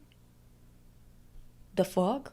Like, I thought we were gonna have dinner. I thought we were gonna have some card games, music, dance a little, maybe drink, but like, what the hell is going on? What the hell is going on? And also, like, I don't know these people. Why didn't you invite more people that I know? This is a strange situation. Just overall, a weird vibe. I'm starting to pick up that something weird is going on because her boyfriend shows up. All right? I think they're not together, but she is trying to make him jealous. Now, her boyfriend shows up. He shows up with someone else. Not a girl or something, but like with one of his friends. Again, I'm telling you, it's a fucking sausage fest. It's disgusting. Now, all of them are just hanging around the house. The vibes are terrible. The vibes are terrible. Simply put, the vibes are terrible. Why? Because I expected a bit more, something vivacious. I was expecting a good time. I was expecting for people to be funny, for someone to be cracking jokes, for someone to be a little jester, okay?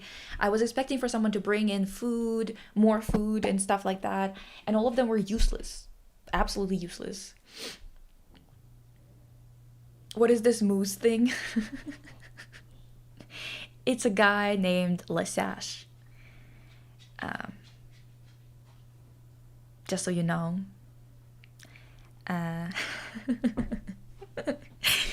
This is to my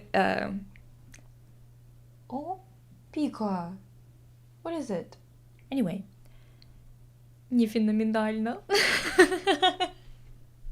It's not phenomenal. It's not phenomenal, no. And yeah, so it's a really weird kind of combination, okay? So I'm just like sitting there, barbecue sauce on my titties. I don't know what's happening. Pika, go. Go.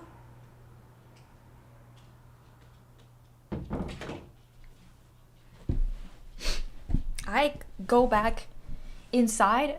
Wait, no, actually, wait. I think I kind of picked up on like a weird vibe, right? It's not just between Gretch and Alex. Now it's like everybody. Because before I knew it, this was some kind of drug situation. Her boyfriend, her ex-boyfriend, boyfriend, whatever the fuck he was, the guy whose letter she tattooed on her neck. Oh my god, she keeps going back and forth. It's crazy. Hopa! For the love of God.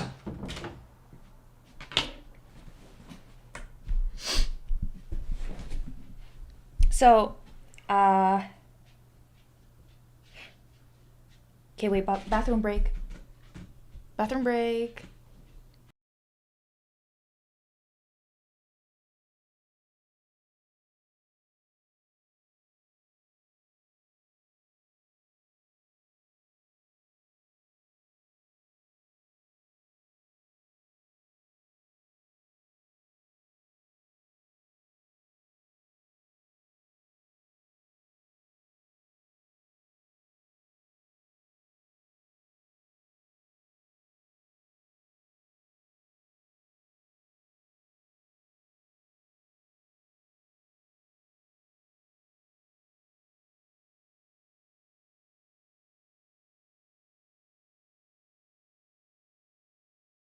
Okay.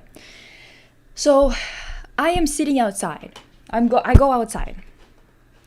Well, I'm annoyed first and foremost, because of course I'm annoyed. This is just such a weird situation. The thing is, I'm really confused also because to me, this entire situation is quite new, especially just communicating with so many guys all of a sudden, because I was from a religious girls' school before. So this is my first experiences like socializing with guys at parties, and I just do not enjoy my time because they are so boring. I have always thought they were gonna be more exciting because they're allowed to do anything. Like fucking around, like fighting, doing anything. Everything is always excused. It's just boys will be boys. I thought they were gonna be more exciting than that. I thought at least one of them was gonna be a proper jester. There are people, like some of them were trying to make jokes. None of them were funny. They don't know how to joke. I was just sitting there like, damn, my fucking religious girls are a lot more fun to hang with even when they're sober than this situation that's happening right now. I'm just disappointed. Where's the zhuzh? Where's the fun? You're high and you're still not doing anything that's interesting, not saying anything that's interesting. You're asking them what they like, what they do. They do nothing. They just smoke weed all day. It's absolutely ridiculous. I'm just sitting there like, oh my god, I can't do it. I can't do it. So I go outside to meditate. No jester maxing. No jester maxing. Actually, maybe they are jester maxing because jester maxing usually... Who jester maxes? Exactly. Wait. He looks like he would say that about himself. The Moose is from a Russian cartoon which was localized in English as Kikoriki, great children's show, phenomenal as said Moose would say. Yes, but you know what? The translation, the localization in English makes them sound like they replace it with such like stupid language. Like really simplified words and stuff. I hope that maybe the later episodes got better treatment, but the first ones that I saw, because I was interested to see how they translated it, they were translated very poorly, so I'm not sure if anyone would even like it. No theatrics, no nothing. So I'm just sitting there like, okay, I guess. I leave to the garden, sitting there meditating, okay? At this point, I'm annoyed because I feel really weird about my friend's behavior. She's kind of running around, trying to make people jealous, things like that. I just can't understand why she likes any of them. So I'm just sitting there like, okay. And even if I would have understood that, it's like, if you need to do all that, maybe it's not meant to be. Does that make sense? What's your fave house of Smishariki?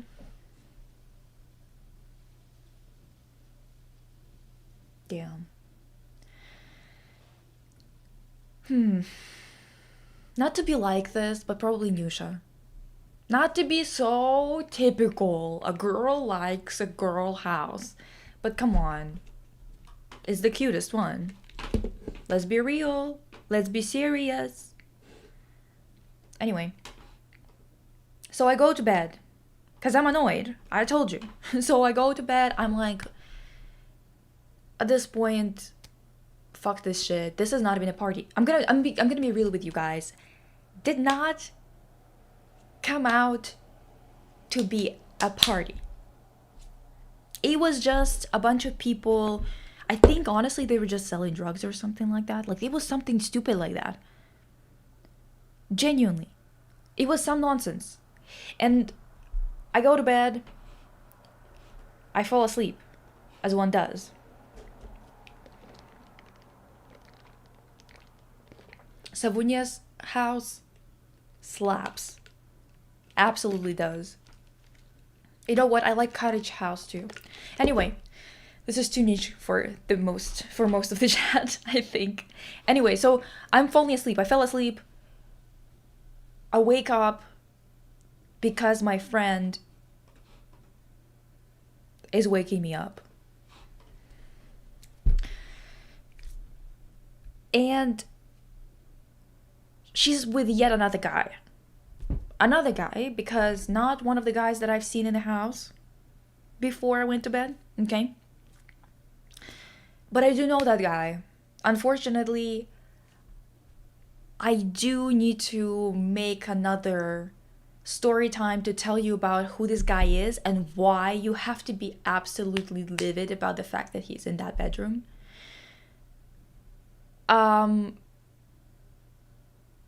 But I biblically need my hard drive. My mom put my hard drive somewhere, like it has everything. It has all of my pictures. So I need that so I can literally give you a picture of me from the clubs when I met this guy, okay? Just so you guys know, his name was Buddy.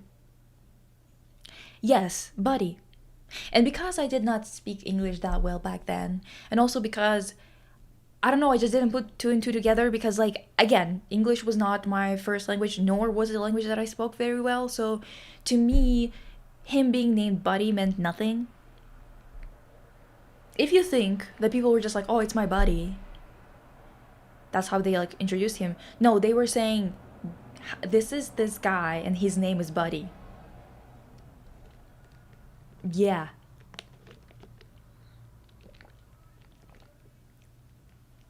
Well, Diddy. She wakes me up. She goes, Lisa, you need to go to the other room. Oh. I wake up. Confused as hell. Because again, I did drink, so I'm also kind of a little loopy from that. So I'm like, what the hell is going on? Genuinely, honestly, felt horrible because like I felt really disgusted. And again, you're gonna know why when I tell you the story about Buddy and who Buddy is, okay?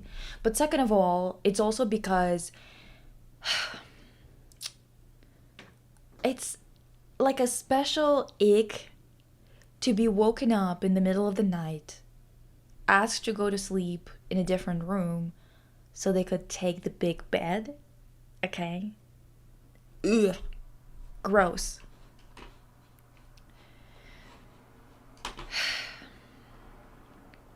Because, yeah. I mean, what else? How else would you interpret it, right?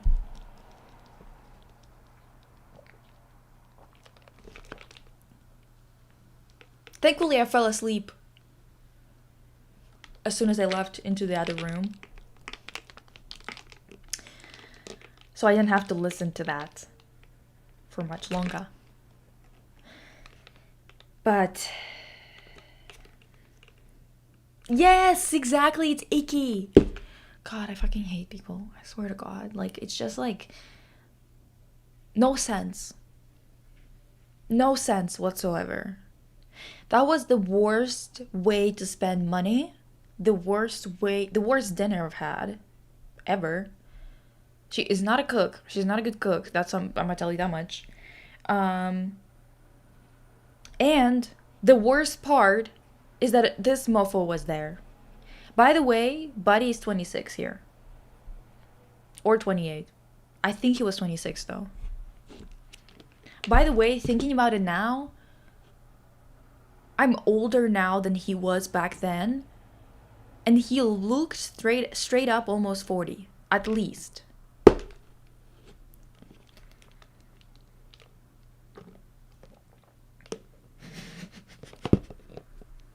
Lizzie.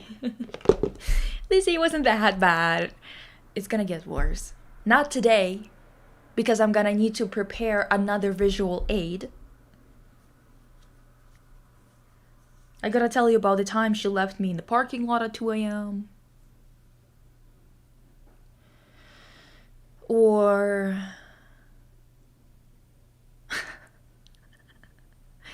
or the time I got drunk for the first time. Or the guy who was our neighbor who kept on following us around and jerking it.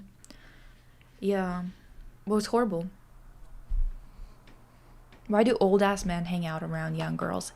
Yeah, let's start there.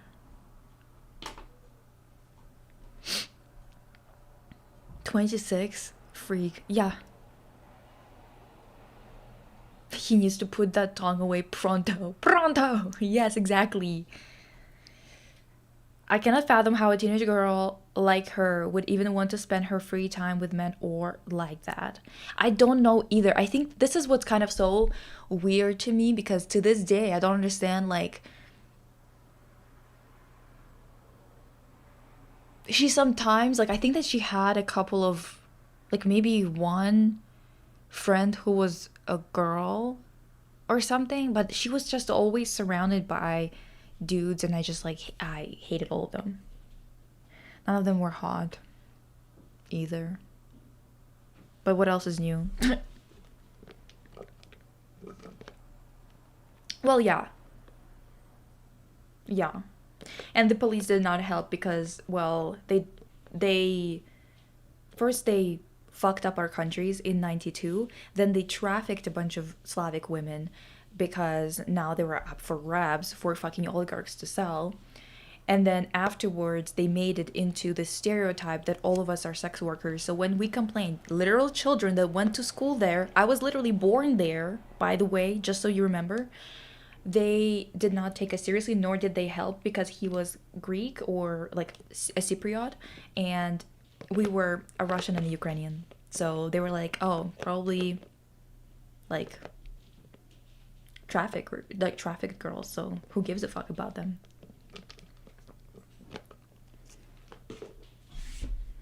Just so you guys know. This is how they treat Slavic girls. Not age gap mentioned. I'm gonna puke. Exactly. The layers to this story are shocking. Dude, you just gotta wait for the buddy story. Then this is gonna be so much more shocking, because this story happened after the buddy story.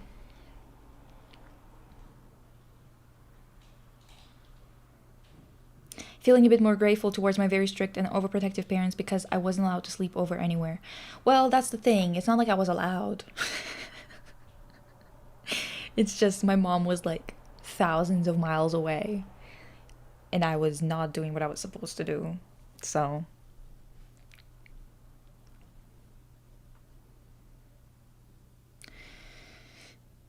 and the police did not help. When do the evil goons of the government help y'all? Firing squad. No, yeah, true. But I guess that, like, I didn't really have a lot of experiences with them in general because Slavic people rarely call police. At least in my experience. So, yeah. And also, it wasn't just us, it was like also her parents, obviously, who called. But again, a whole Slavic family, like...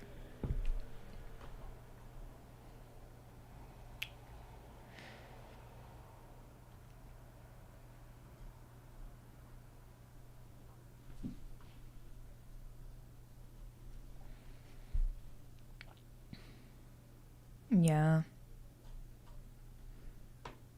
It's gross. And the thing is, thankfully, everything turned out okay, but I honestly to this day I don't understand people who like hanging out with men in general, to be honest. Especially when they're not gay. Do you know what I mean? Like the gays, sure. But if not, I don't know about it, Diva. At least queer of some kind. Even then, of course, you have to be careful with strangers, obvi. But I just mean, like, how could that be even fun? Is that even interesting to you, dude? Like, is it? I feel like you might be lying about it. Because I don't believe you. Brand mention? Ah?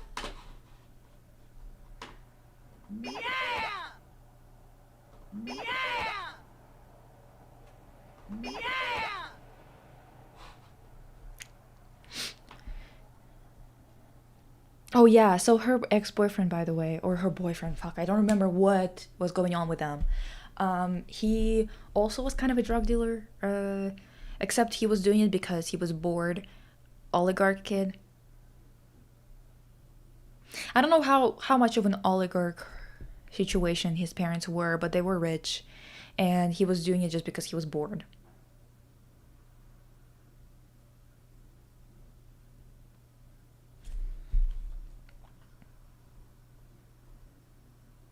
It's the desperation for attention and validation, I guess. Yeah, but this is what's so weird. It's like, she's a pretty girl.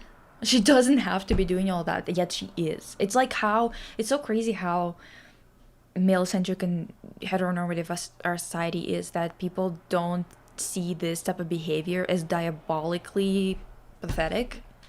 Like, you know, it just doesn't make sense. I have like one guy friend who is genuinely a great person, but then I have like a moment every few months where I remember he's a man. I mean, they wanted to get him charged with statutory SA, but they dropped it because she was expecting.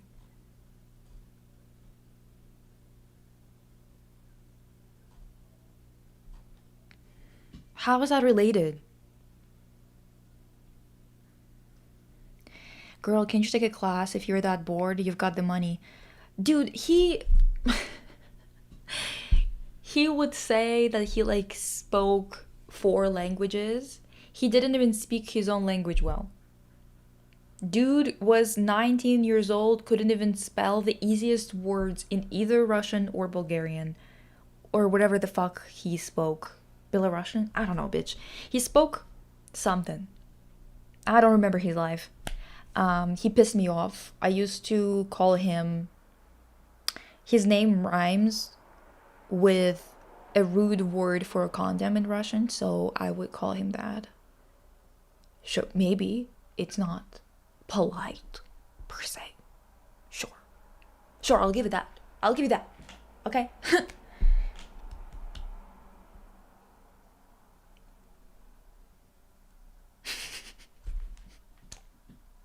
What am I supposed to say? You know what I mean?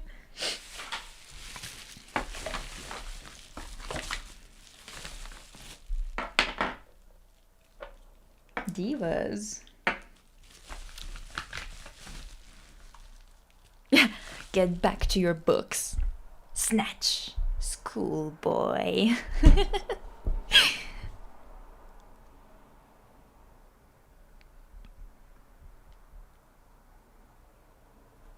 He could have just been a boring, terrible DJ like normal dude. I know. Just go somewhere, do something. But that's the thing. When you are living in a place like Cyprus, there's nothing to do.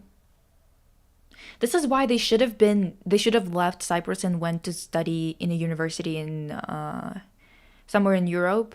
But I mean, they wouldn't be able to go to a good school for sure. But you could go to a paid college. They don't give a shit. Like paid college in terms of like straight up really expensive European school. Because, you know, European schools that are state schools and are really good, they are not as expensive.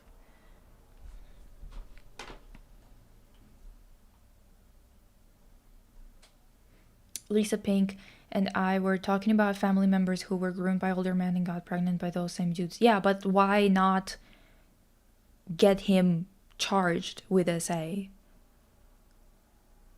So she's expecting, now what? How is that related to him not getting punishment? It's not like he's expecting. It's not like he's pregnant. He can take responsibility for his actions. Sadly, I can't help people. Sadly, I can't help people who find these types of relationships attractive. The moment you disagree, they get defensive and even more stubborn about it. Shaking my head. So hard to watch, but it is what it is. Yes, first of all, yes. Second of all, well, oftentimes they're just influenced by that person who is older and knows a lot more in terms of how to talk to this person, how to manipulate this kid, you know? Because they are usually fucking kids in more ways than one. And I think it's horrible. It's horrible. Do you know what I mean?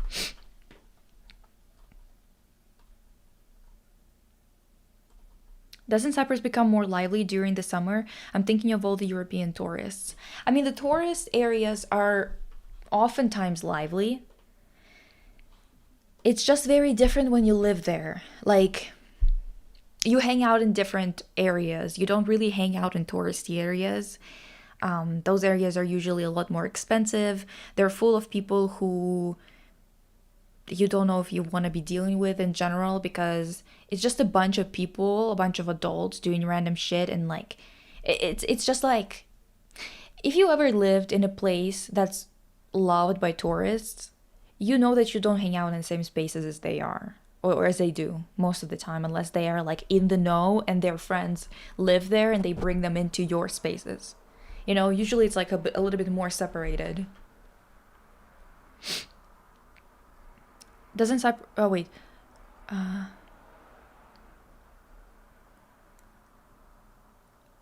I just found out my friend's mom was married off at 14 to her dad when he was 23. Insanity. Ew.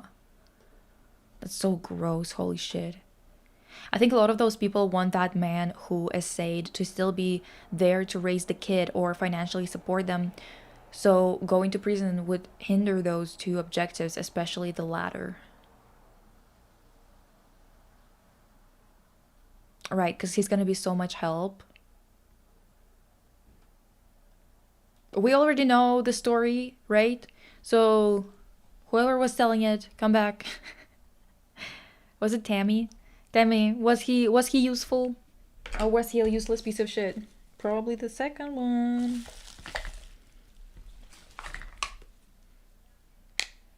They thought it would ruin his chances to become a good father, which is quite ironic, seeing as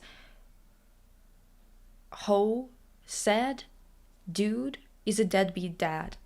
The actions we will excuse of a man. See? I told you. Oh, he's not gonna be able to be a good dad.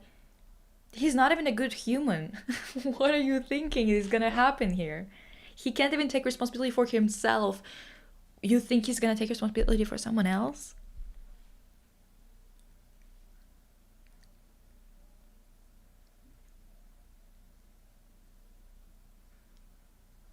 This lip gloss is so interesting. It's what is it called? Color. Red bean talk. It smells like those desserts. Red bean desserts.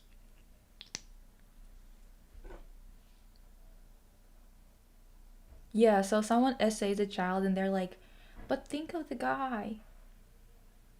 Think of the guy in his life. Yeah, I thought about it and I want him to suffer. That freak. I can't even like... I see 18-year-olds around my neighborhood and I can immediately tell. I can, like, technically they're legal, technically whatever, right? And I can still tell that's a kid. Technically they look the same age as my peers. Not all of them, of course, but some of them. And I can still tell they're a kid. Because you can easily tell by the way that they move, the way that they talk.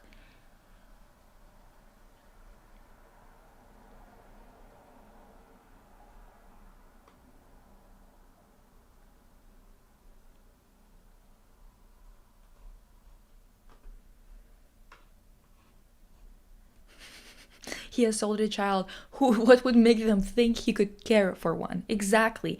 What made them think that he would be an appropriate party to take care of a child?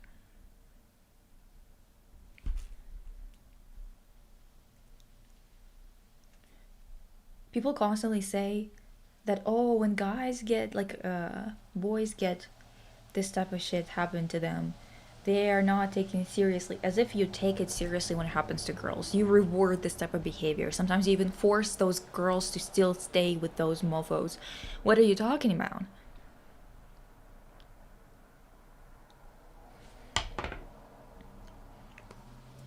Smells like a red bean. Dessert. Still kind of so weird to me that people in Asian countries make desserts out of red beans. Like, it sounds like it shouldn't work, you know what I mean? And I don't really like those, but I'm sure it's just like my palate, you know.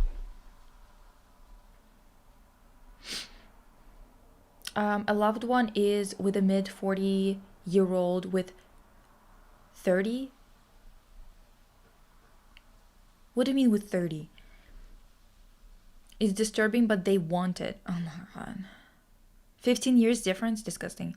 I just tend to believe they can't be thinking, seeing clearly, but maybe that's too judgmental. I don't even know anymore. I don't care if it's judgmental. I'm judging. So I'm judgmental. Now what, bitch? Like, the fuck? What am I supposed to do? Because I'm confused as to why you would be... I can't even... The thing is, I'm not even old enough for me to even legally be able to date somebody who's 15 years younger than me. But I'm looking at people who are even 22, and I'm like, there's a big gap between us, actually. Like...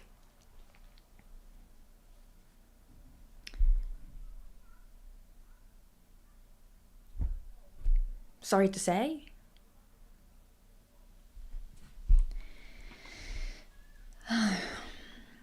I'm like 21. I still feel like myself and my friends look like kids, or at least not fully grown. The amount of old men that lust for me and my friends is nuts. Yeah, that's the thing.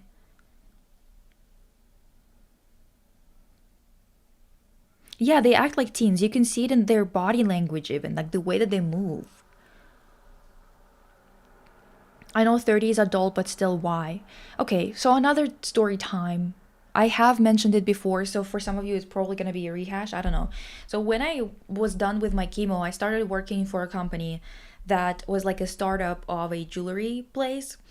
I kind of realized through working for them that I could do my own jewelry. Like, I could find a manufacturer and stuff like that.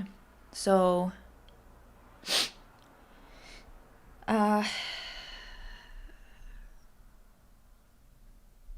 So in that case, that's kind of like a good experience that I learned through it, that I can actually do something on my own, you know. On the other hand, I had to deal with this guy who was he was so strange. He wanted to have like a jewelry business, but then he technically just wanted to resell stuff on Amazon. Like, the thing is, he didn't want to do that. He wanted like the appearance of having a proper jewelry brand, but then he didn't want to pay for photo shoots. He didn't want to pay for anything much. He was really strange, and I think honestly he hired me and that other girl just to have young girls around him, to be honest. Like, I was 25, I think, just turned 25 when I finished. Like, I was finishing chemo I finished it in March, right? So like a month after I turned 25. So the girl that I was working with was 22 or 23. So we were both like early to mid 20s.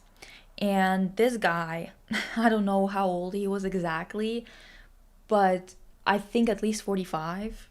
That's my guess. TBH is hard to tell with some people if they just like look like that, or if that's their age, you know what I mean? Like, you never fucking know. But the point is, I got like he was kind of,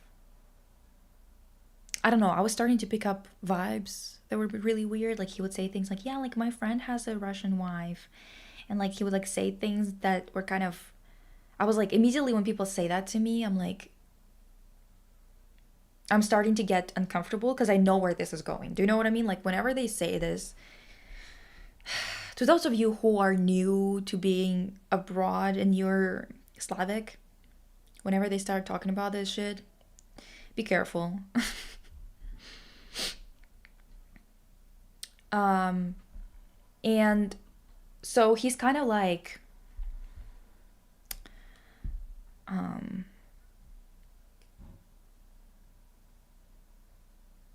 don't know. At first, I was kind of like, I wasn't sure if he was moving somewhere weird, you know. I was trying to kind of ignore that. I was like, maybe I'm just coming up with bullshit. But then this girl who I was working with, she was like, yeah, he really hates my boyfriend. Her boyfriend, she was like in a distance relationship with him at that point because she met him when she was in New York. He's like a jazz musician and she went to university in New York. So they dated back then. Now they're married. But at that point, she was back in Vancouver with her family. So they were kind of distance, like a relationship over distance? What is it called? Fuck. You get it. Anyway, so he was like, she was saying that he like hates him. And then one time he like literally took her to lunch on this beach, at this beach restaurant and wouldn't let her go home. And it was like really fucking weird and whatever. And I was like, okay, this is like sounding like this guy's nuts. And then one day he was talking to us at lunch and he started to bring up like I think we were making fun of Leonardo DiCaprio, because we were like, that little bitch cannot date anybody like older than 25. He's such a loser. Like, he's probably so childish that even like that dating him with the mentality of a 10-year-old would still be embarrassing. Like, it seems like he's just that slow, honestly, and I don't know, like he's just like not all the way there in terms of maturity, like Arrested Development type deal. Is that for like maturity, or is that whatever, you get it. So long distance, thank you. So so we were making fun of DiCaprio, and then he was like, well, you guys, any girl that age would love to date DiCaprio or like Brad Pitt or what's his name? That other mofo. Johnny Depp. And we just started laughing so hard. We were like, right, because we want decrepit men. Like, that's the thing that we all wish for. We wake up and we're like, God, I wish I could date somebody who's fucking 20 years my senior, who's like 50 years my senior. I can't wait. Like, we just started. Well, maturity, not, what is it called? Intelligence.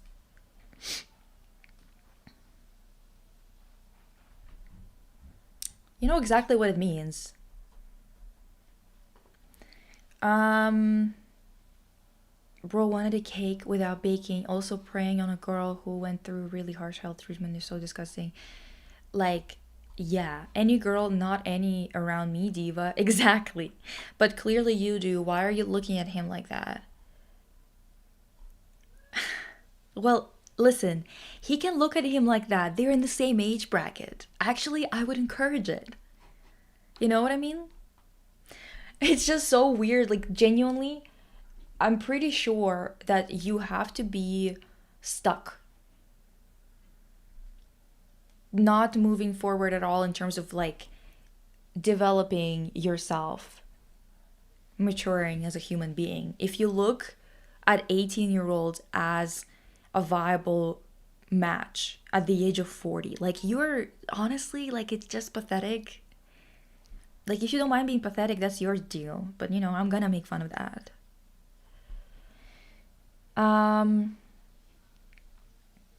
So So yeah.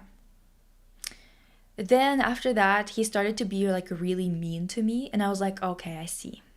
I see.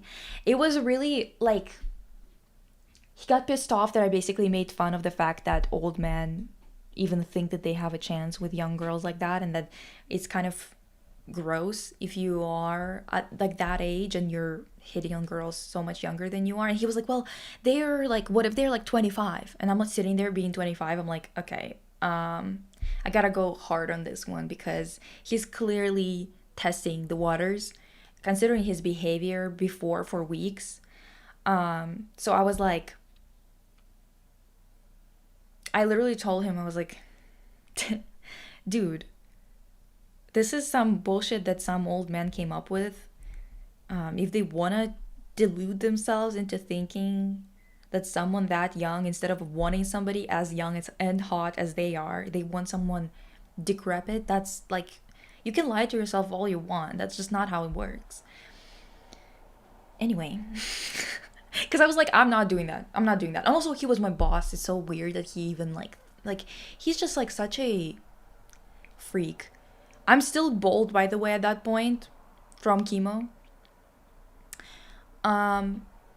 One time he was like, oh, like he was talking to me about his dad and how he's like, he was dying from cancer. And he was like, and he looks at me, he's like, yeah, like, I'm just so scared of cancer. And like, clearly he's looking for a partner who's like a lot younger than him so they could be his fucking nurse.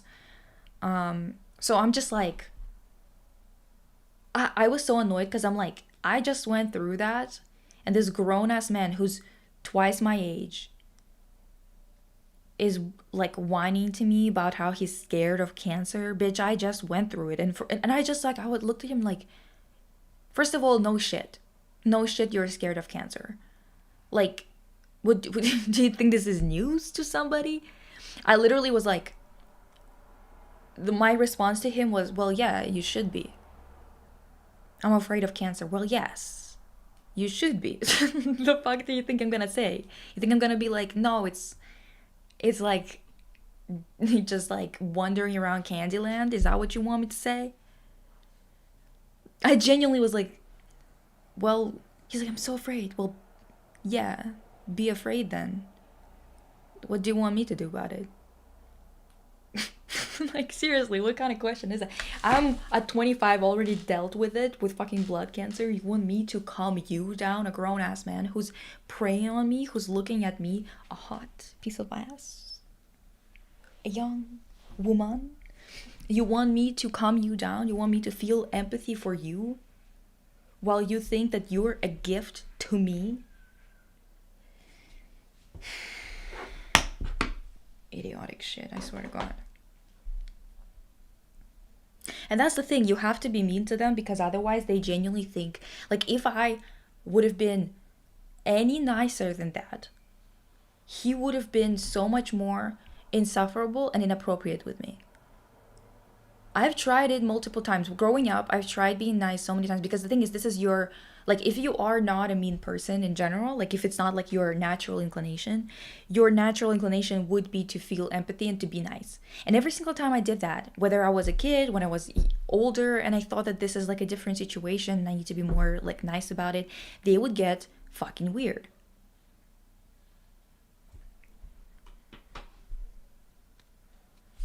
Why are you going through a personal cancer scare? Were you told that you have it and you need to determine something, or are you just seeing some kind of symptoms that you think are cancer? Because if that's the second, don't freak yourself out for no reason. There's gonna be a time in your life when you're gonna have to deal with something fucked. You don't have to be. Don't bring it on yourself when you don't have to think about it. This is my approach to it now. If I am being told that's like what you have, that's when I'm gonna allow myself to feel, or to treat myself, or to treat my life from that perspective. Until then, if it's not confirmed, if there is no solid evidence, I am not leading my life from a perspective of being sick. there's gonna be time for everything. It's kind of the same thing as like I struggle with a lot of thinking about death. Whenever I love someone, I have like crippling thinking about the time that we're going to say goodbye to each other. I don't know what's wrong with me, okay? Since I got Pika, I was thinking about like every single day I would be like, oh my god, she's not gonna live as long as me, or maybe I'm not gonna live as long as her, or whatever the fuck. Every single day I would look at her and be like really happy about it, but then really like about her, like I would look at her and be like really happy, and then immediately I would feel this dread and this horrible like feeling of grief for a future loss that's not even like I've had her for 11 years now, and for 11 years I've had this bullshit happen when I'm like fuck, and it's like that's just really stupid. Because there's going to be time for everything, and thinking ahead of time about things or preparing yourself for bad things that might or might not happen, they don't make it easier. Unfortunately, thinking about it is not going to make it easier. I know that you think it would. I know that you would like to think that you could prepare yourself for something or be more ready for something. You can't be. You just can't be. And thinking about it from that perspective is just going to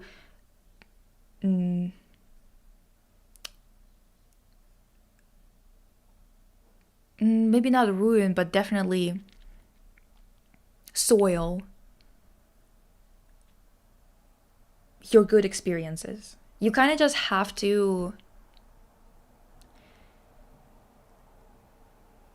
let it go until you can't. Like, it's gonna happen. Everything's gonna happen at some point. You're gonna be sick with something terminal at some point.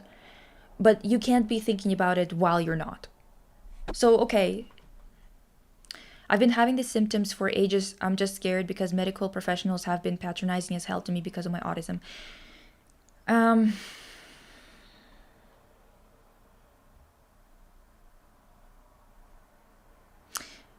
Okay, so if you have something, just go get like even if you're dealing with medical professionals, whatever, just like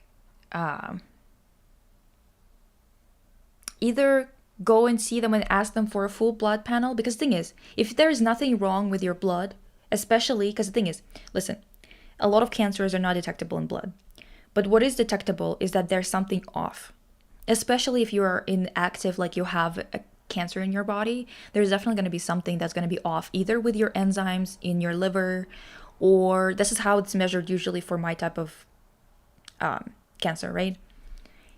It's not gonna, it's going to just rob you of your time. This is my approach to it. And also, like, you might not have cancer and just have something else that's causing weird issues, because the thing is, cancer has very similar symptoms to everything else under the sun. It's not a reliable thing. Like, you can't just go, this is a good thing to measure it by. Because the thing is, I had all the symptoms. I actually diagnosed myself before I was diagnosed by the doctor. But I also realized that my cancer had the same symptoms as like a million other things. The reason why I knew that something was wrong is because I was in a very good shape, not in terms of like I was like ripped or something, but I was at a very good healthy weight, and I kind of learned what weight I'm usually at when I'm not restricting myself too much or too little or whatever, when I'm like eating pretty well, when I'm putting in some work into some exercise and whatever. So I knew immediately when I lost almost 2 kilograms within a week or two, when I'm not supposed to, because I never do. I never go below 56 kilograms for no reason. I could be even 55 or even 54 kilograms and still be okay if I'm on a really strict regimen or something like that for something. But I never am, because I don't have to be, so why would I be, right?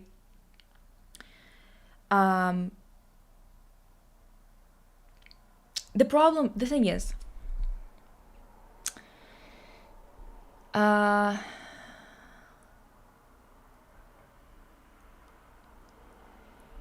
cancer is one of those things where some people don't have symptoms, okay?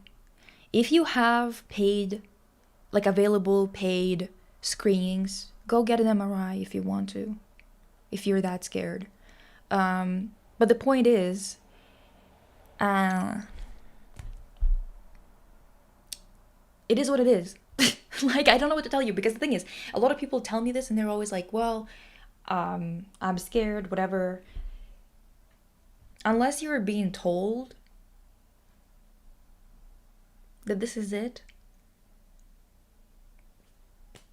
don't take it as this is it, okay? This is kind of, when I was diagnosed at first with just, oh, it's lymphoma. We don't know what kind, which could be like you're dead within a year or less, or could be that you're gonna go through chemo and then you're back to normal. My subtype is actually more rare, but it is the most treatable one. So I kind of got lucky. I know it's funny to say that when you already got so unlucky getting cancer at 24, especially considering that my family doesn't have a history of cancer, none of that kind of stuff, right? So the health anxiety, if your doctor, talk to your doctor in very harsh terms. Don't let them say or do whatever, especially if you're a woman, for example. They will be treating you like a womb on legs, like you're just a vagina on legs. So you have to be harsh with them. You walk in, you tell them exactly what they're supposed to fucking do, and you don't let them do anything else. You tell them how it goes, not the other way around. You're gonna have to pep yourself. Do pep talks before if you need to. If you're a pushover, that's okay. Just talk to yourself up before you go in, or go in with somebody else who's like me, who's going to be a dick for you on your behalf. But the point here is, usually it's not cancer. It's very unlikely that that's what's causing your problems. However, there are some things that might fix it for you. For example, if you haven't done a blood test in a while, don't bother going to your doctor and being like, get me a scan.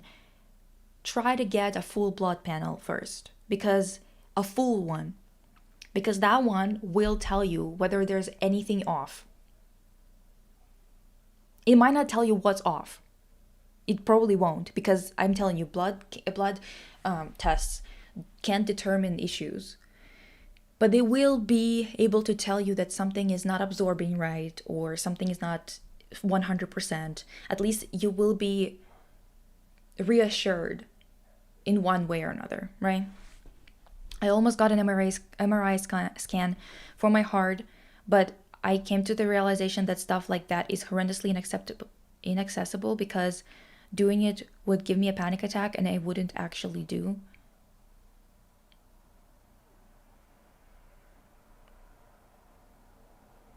Why do you need a scan for your heart then?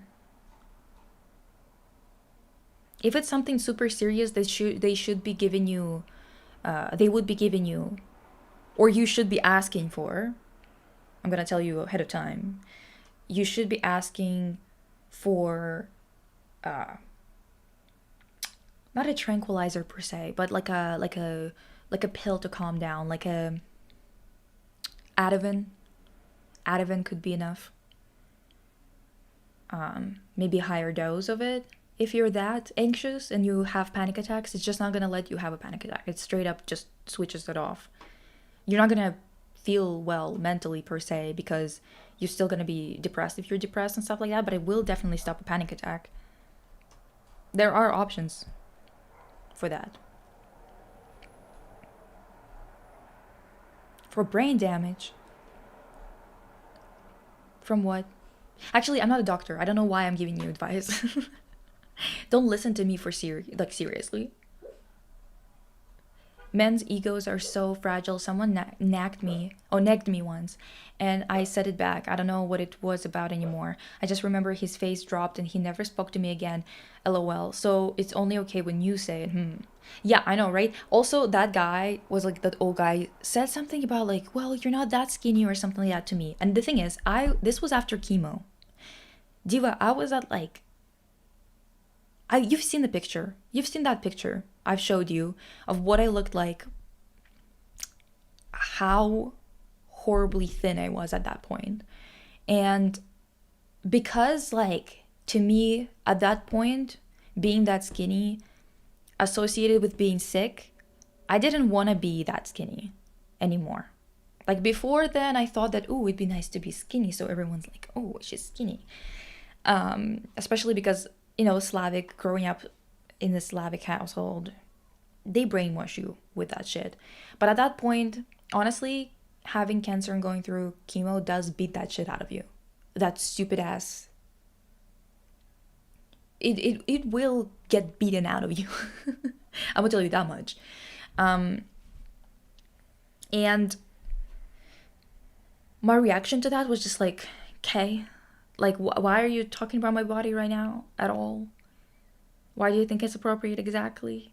And he was already like, oh, I didn't mean it like that. Like, you are skinny and whatever. And I'm like, I don't care whether I'm fat or not.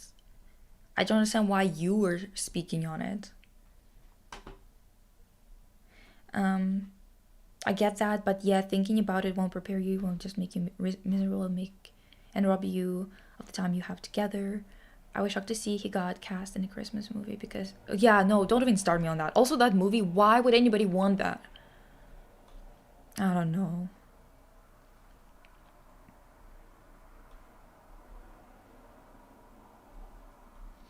I had a dysfunctional childhood and the loss of a figure has really fucked with my psyche. I'm always stuck in the past and it's hard for me to push out of it, but I gotta try because that's the point of living.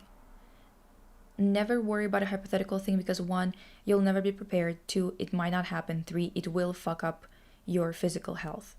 Yes. It's also,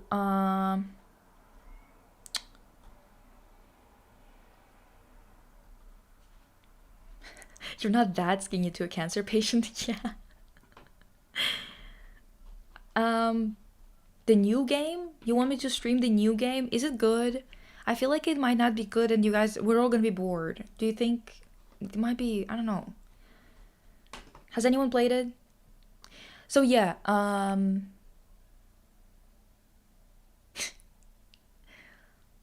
this day I was like, you thought you ate with that comment about my skinniness? You think I give a fuck? I just went through something that I thought was gonna do me in. You really think I care? Like, that's just pathetic. Like, literally being over 45 years old and being such a dumb bitch. Like, can you imagine? God. Honestly.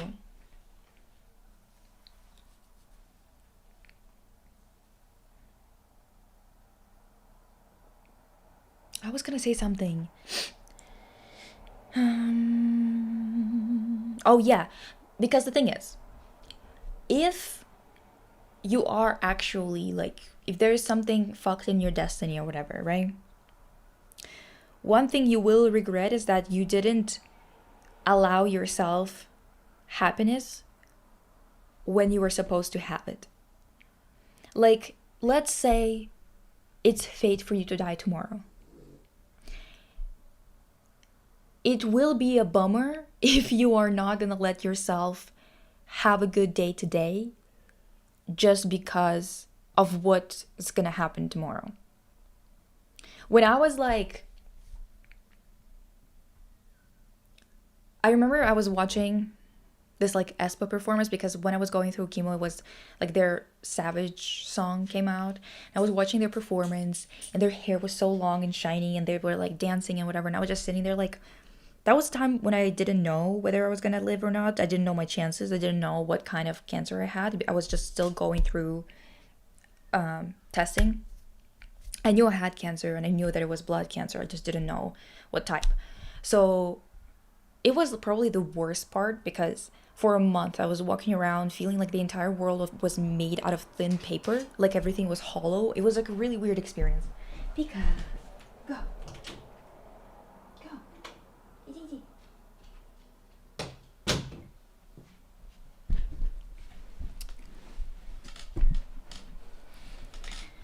And um and during that time, like when I was watching it, I was like, fuck, what if that's it? Like what if that's all I'm gonna have left? Is whatever time I'm gonna have left from now until my death, which is like relatively imminent. I was just like, damn, like I'm never gonna get to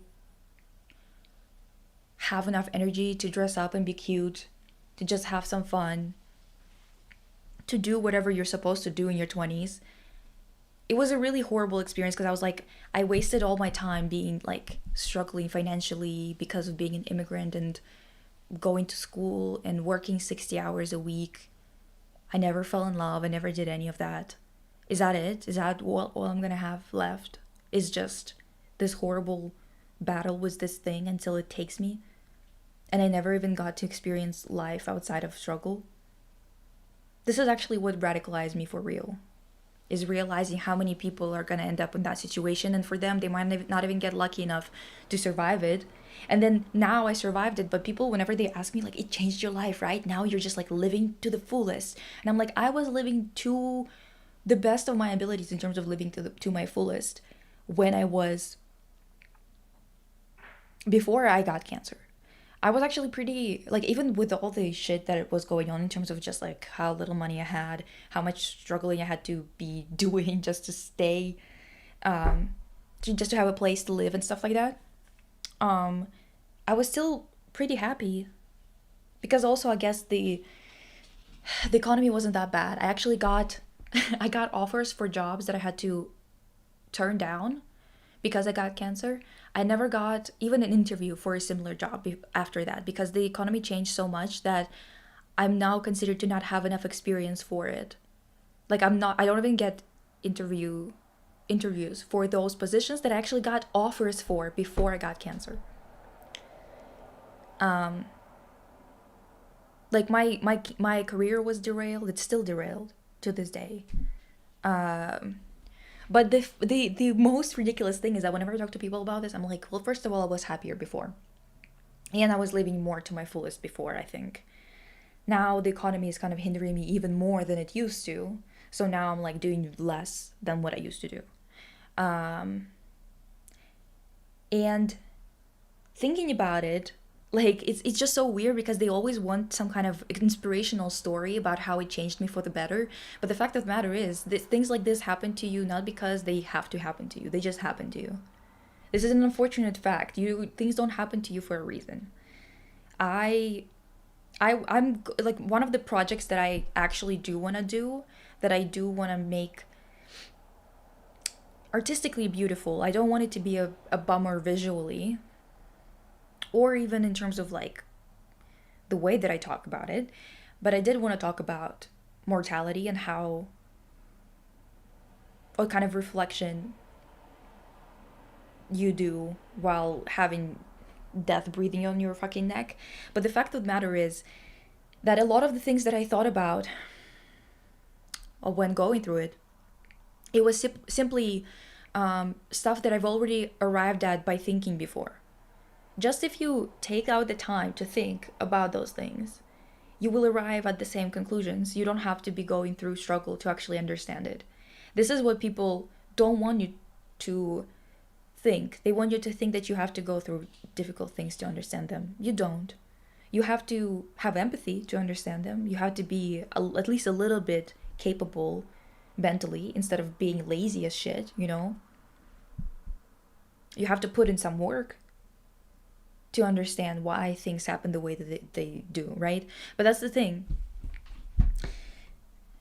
I had a friend who got cancer when we were 14, and she died when we were 16. And all the things that I thought about with our friends about her were things that I experienced later and realized that I was right all the way back when I was 14, talking about those things. I didn't have to go through them. It's not because I'm a special person. I'm just so genius. It's just, honestly, was just thinking about it from a logical standpoint, from putting yourself in her shoes and realizing that, yeah, she might do this or she might do that because this is her third time getting this cancer within 2 years.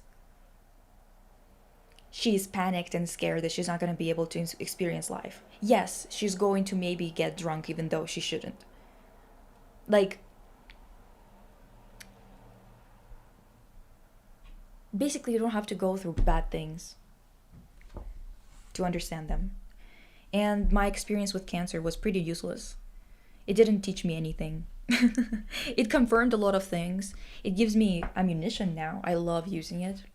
When I got, like, my hair was a buzz cut, and I went into a cafe that I worked at, and this lady who always would comment on our makeup, our clothes, would always say negative comments. She would never say good ones. She would always be like, this color is not your color. Like, don't put it on or whatever.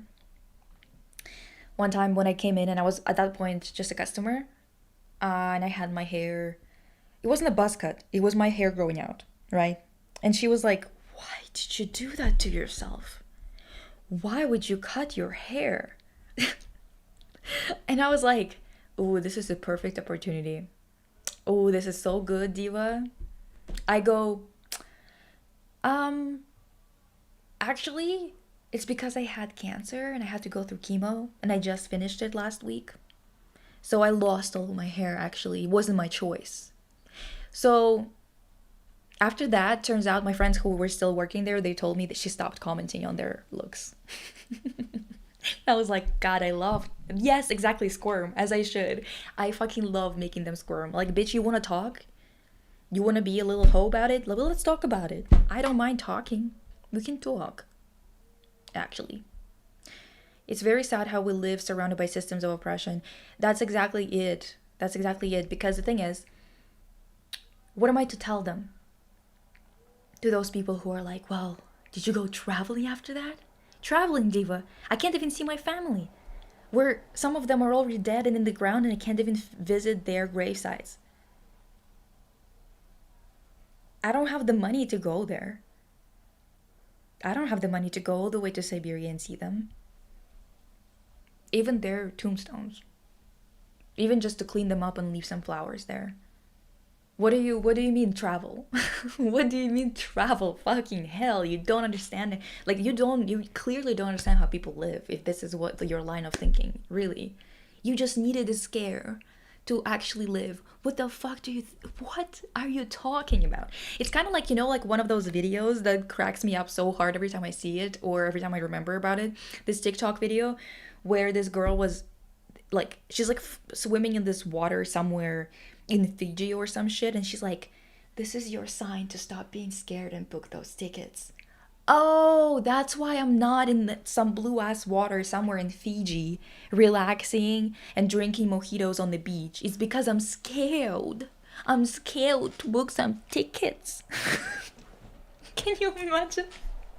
Like, and she's serious.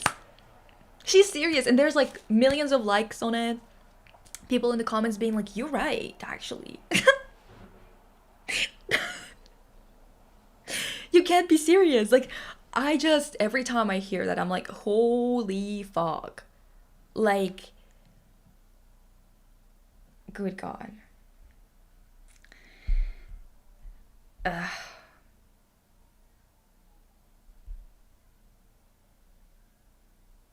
No, because you almost died. Who gives a fuck if you're fat or not? Heaven forbid someone has stomach fat. Like, get alive. No, seriously, I could be the fattest person in the world. And what about it, bitch? Like, it's just so dumb. Like, the priorities sometimes. I'm like, genuinely, what is your issue? His main concern after you barely survived is if you were at an attractive weight for him. Just crazy. Literally. I was like, does he want me to just like got him right here and now? Like, is he tired of living? Was that why he's provoking me? Genuinely. Every time I translate this, I remember that it's not a saying in English, and I'm like, this is probably sounding so crazy to people, but I'm just gonna tell you, this is just a saying in Russian. Whenever someone is really annoying or disrespectful, Russians will ask you, like, are you tired of living? Because that implies, like, why are you provoking everybody? Like, why are you walking around just rage baiting? Like, off topic but merch idea, shirt with a quote, I'm going febrile, and like going feral style. Oh my god, you're so right. I should do something like that.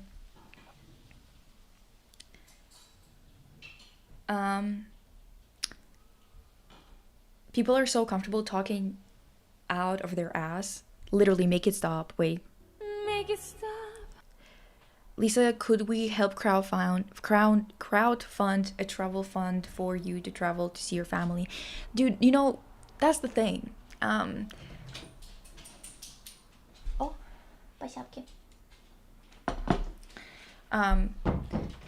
That's the thing. I need something out of all these efforts that I'm putting into different areas, like trying to figure out, like trying to get like a stable income.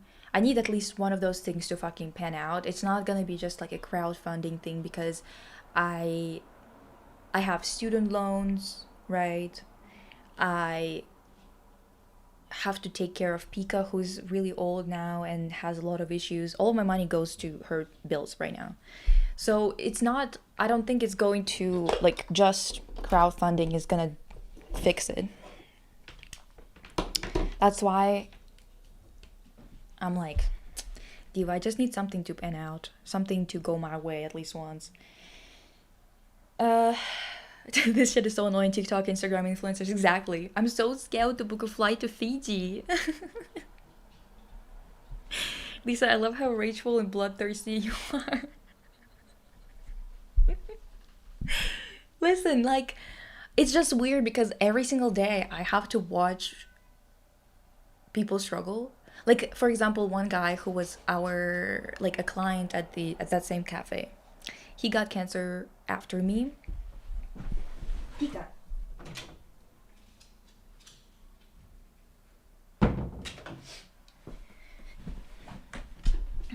He got cancer after me, but the way the type of cancer he got, I think, is like blood ducts or not blood, bile ducts, which is pretty aggressive cancer, really weird to treat. Like it's kind of like constant treatment, right? And after a year I met him again. He was like so skinny too, and we were talking about it, and he was a successful business owner with like a design firm, worked his entire life. He's like 50, 55, something like that, right? And we were talking about how now he is in debt. And the thing is, we have universal healthcare in Canada. And yet, all the medications are not free. All of that kind of stuff is not free. There's a bunch of things that for some reason he had to pay for, to the point where he was like paying $80,000 for his treatment and was already in debt because of it, even though he was a successful working person before. Worked his entire life, paid taxes every fucking year, right? And I watched this shit happen. I watched people be brutally murdered in a way that destroys the livelihoods of everyone they love. So they are sick and guilty, like feeling guilty. Because I was feeling guilty. I was like, damn, I'm literally ruined my mom's life. Like, how is she gonna get out of this afterwards? My mom, like, aged because of it. I made her grow gray hairs because of what happened to me. And like, I can't fix it. I can't fix it now. Even though I'm back to normal, I can't fucking fix it. Because to fix it, you would have to be making astronomical money for a few years to genuinely fix it, right? And it's like one of those things where, like, it's so common. This struggle is so common. And no one treats it as bureaucratic murder. No one's treating it as those motherfuckers, those billionaires killing us, genuinely murdering us in cold blood, making our loved ones pay for our suffering with their own blood and tears. And then I'm supposed to be cute about it. I'm supposed to be polite. I'm supposed to vote it out. I'm not supposed to take revenge. I'm not supposed to change things. I'm supposed to just give birth to the next generation, to curse them with even worse conditions because I'm a little bitch who doesn't want to change anything because I'm scared. But I need to make Papa Sam happy, birth more workers so he can fuck them over, murder them over a few years in excruciating pain and addiction that can happen because of painkillers that we have to be taking because of the work that disables us. And I'm supposed to be cute about it. I'm supposed to come online and talk about frivolous shit and not talk about these things because I get constantly suppressed for it. Every single time I have a conversation like this, my channel takes a dip. Every single time. Every single time on my main channel I mentioned Palestine or Israel, my channel would literally drop 80% in terms of impressions. Hopachka, I'm not eating. I have a plate, but I'm not eating. It's not food. It's not food.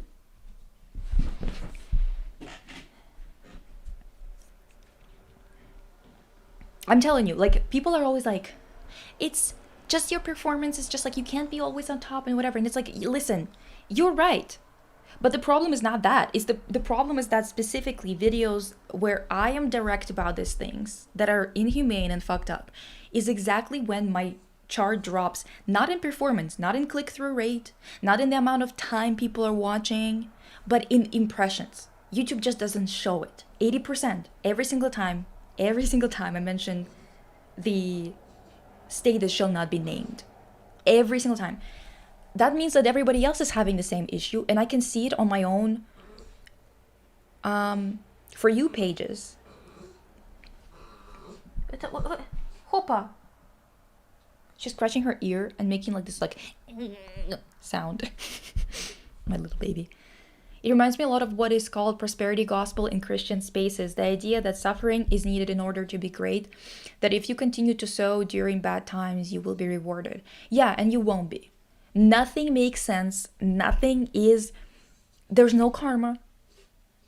The only reason why you should be acting like a good person is because you're stubborn and you are yourself. You are the law. You should be good. Just because so many people are pathetic, they decide to act on their greed only on their bad intentions. Just do good for the sake of not being in the same team as those losers. How about that? Because it's not gonna happen if you're gonna be like one of those people who are always like, I do this and I did that, I was so nice to them all and they were not nice to me, and so now I'm gonna be mean or whatever. Like, you're being dumb. Of course it's not like that. Of course it's not proportional, because why do kids that are like 3 years old die? Do you think they did something? Like, let's be for real, right? I don't know, maybe it's time to do evil things to survive, like promoting better help. I'm low-key in same situation, but you have good head and fiery soul. I think you're gonna win no matter what. There's no point, honestly, in trying to even negotiate with people like that, because I am just not a negotiation type of person, you know? I can try to pretend and then I'm just gonna fail because I'm not even a good liar. Like, none of my opinions are technically good for being an influencer. And yet here I am. You know, it's kind of like same with art, same with everything. I just can't fucking lie.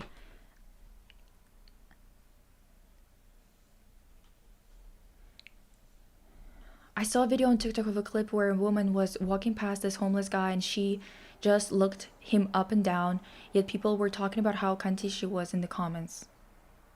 Ew, what the fuck? Pika, no, don't cry. I used to believe I was like wrong for being this easy to piss off, but then I remember the shit that pissed me off is pretty much any kind of injustice. I'm not too mad. Y'all are just not mad enough. Yeah. And also because the thing is, this is why the US spent billions of dollars trying to discredit USSR why they're still spending that much money, and they actually tell it to your face. They recently just promised to spend $350 million next year to fight the spread of communism within America. Why do you think that is? Why do you think people who are on the Epstein list, people who were essaying children, why do you think they specifically spend your tax money on trying to disengage you from your community and trying to paint socialism and communism as a bad thing? Why do you think that is? Хопа, нет. Иди отсюда. Иди к маме. Иди. Давай.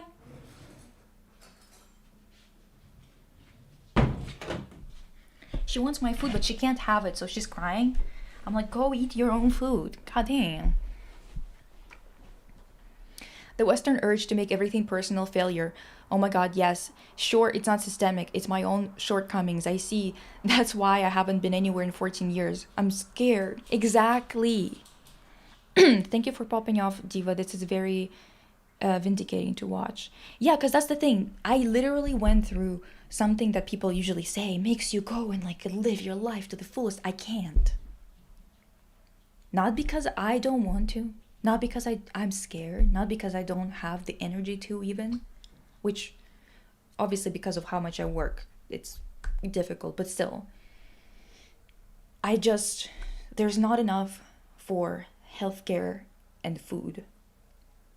We have to all in my family rely on each other really closely to survive. What are you talking about? How am I supposed to now really seize the day after going through something like that? I actually have a worse situation and a worse life now than I did before cancer. Despite me wanting to live fully. This isn't a choice for most of us. And those people that have a choice, no one's talking about you then, bitch. Like, what are you... Like, stop being such a traitor of the people. Go look at the statistics. I hate when people just measure with their own experiences and with their own fucking anecdotes. This is why USSR fell, by the way, is because everyone was measuring by their own anecdotes of like, I couldn't just get oranges in January in the middle of Siberia.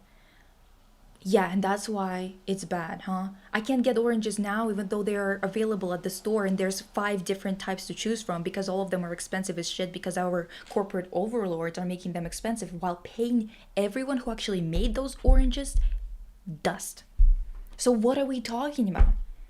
Just having like this zero perspective, zero ability to analyze the world at a bigger scale, and then having this stupid ass conversations with me as if I'm gonna listen to somebody who's got a brain of a fucking walnut, size of a walnut. Like you're refusing to engage. You're refusing to engage. It's not that you are incapable of it. You just don't want to do it. No, because this is systematic murder. This is fucking gross. Exactly.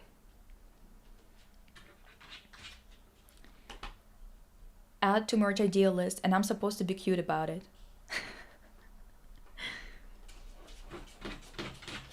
Pika. It's actually so disgusting how people act like you're immature for being mad about this shit. You'll piss me off. Exactly. They act like it's a morally superior and also intellectually correct experience. Мама, она плачет из-за еды. Я не могу есть сейчас. Ну, она ломится и что? И что? Хопа, уходи. Коза. Anyway, they think that it's both morally superior and intellectually sound and logically sound to believe and support centrism. Isn't it interesting that it's always people promoting the end of the cycle of violence when it's people who are already in power, who have been abusing everybody for years, for centuries, are in power, and they say, let's stop the cycle of violence here. You have to be better. Otherwise, you're going to be just like us. You're just going to be just like us. Because for some reason, they think that this bullshit makes any sense. To be like, yeah, so you know how it always... sometimes you have something, sometimes I have something. You take it, I take it. How about Now that I've been taking it and I've had it for 1,000 years, how about you just like let me have it? Because otherwise it's gonna be just a cycle of violence. Oh, interesting. It's always bitches that inflict violence first. The ones sitting around telling everybody to not be violent and not respond to their violence. Interesting. That's why I'm always saying bully back. Sure, don't start bullshit. Push back even harder, actually. It's the same with the NHS. We couldn't afford what was needed to continue on for my grandfather's treatment, so he came home. He passed away a few months later. He was only 42. That's murder. That's murder. Social murder. Bureaucratic murder. Murder by the corporate overlords. Because we literally think that the capitalist system and its effects are part of us and we cannot separate ourselves from it, which is insane because capitalism hasn't even existed for anywhere as long as we have. And the fact that the blame is put on us, the regular workers, instead of the system that fucks us over, is insane. Exactly. Like, for example, AI centers being built everywhere, they're not built to accommodate the use of AI. They're being built to accommodate all the flock cameras, all the surveillance that's being installed so they could surveil us 24/7 and analyze that footage without even having to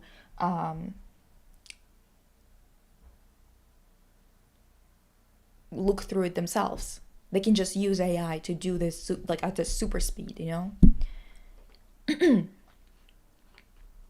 And while that is happening, people are like, guys, just stop using ChatGPT. The thing is, I don't use it at all. But that's not what we should be focusing on, because what we should be focusing on is stopping them from production entirely. Stopping them from being able to even build this shit. You want to use my money, my tax money, that, by the way, I don't even have enough money for my own self. I still have to be paying taxes. And you want to spend my tax money on building this bullshit that's going to be for the benefit of private enterprise? Not for me, not for people around me. It's going to dirty up the water, use up the water, create so much heat in the middle of the city that we are already living with plus 33 degrees all the time, even though it's not supposed to be this hot. We're going to be living with even hotter temperatures and constant noise pollution. And you want me to pay for that with my own money so some motherfucker can eat up like a little hog on the resources that's supposed to be for a living, just hoarded. And I'm supposed to be cute about it. I'm supposed to be polite about it. I'm supposed to be not swearing. I'm supposed to come in, make my case through proper channels. What are you talking about? At this point, you have made our lives so miserable, there is no point in negotiating with you anymore. There is no reason to do that.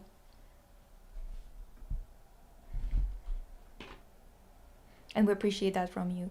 I'm glad that you do.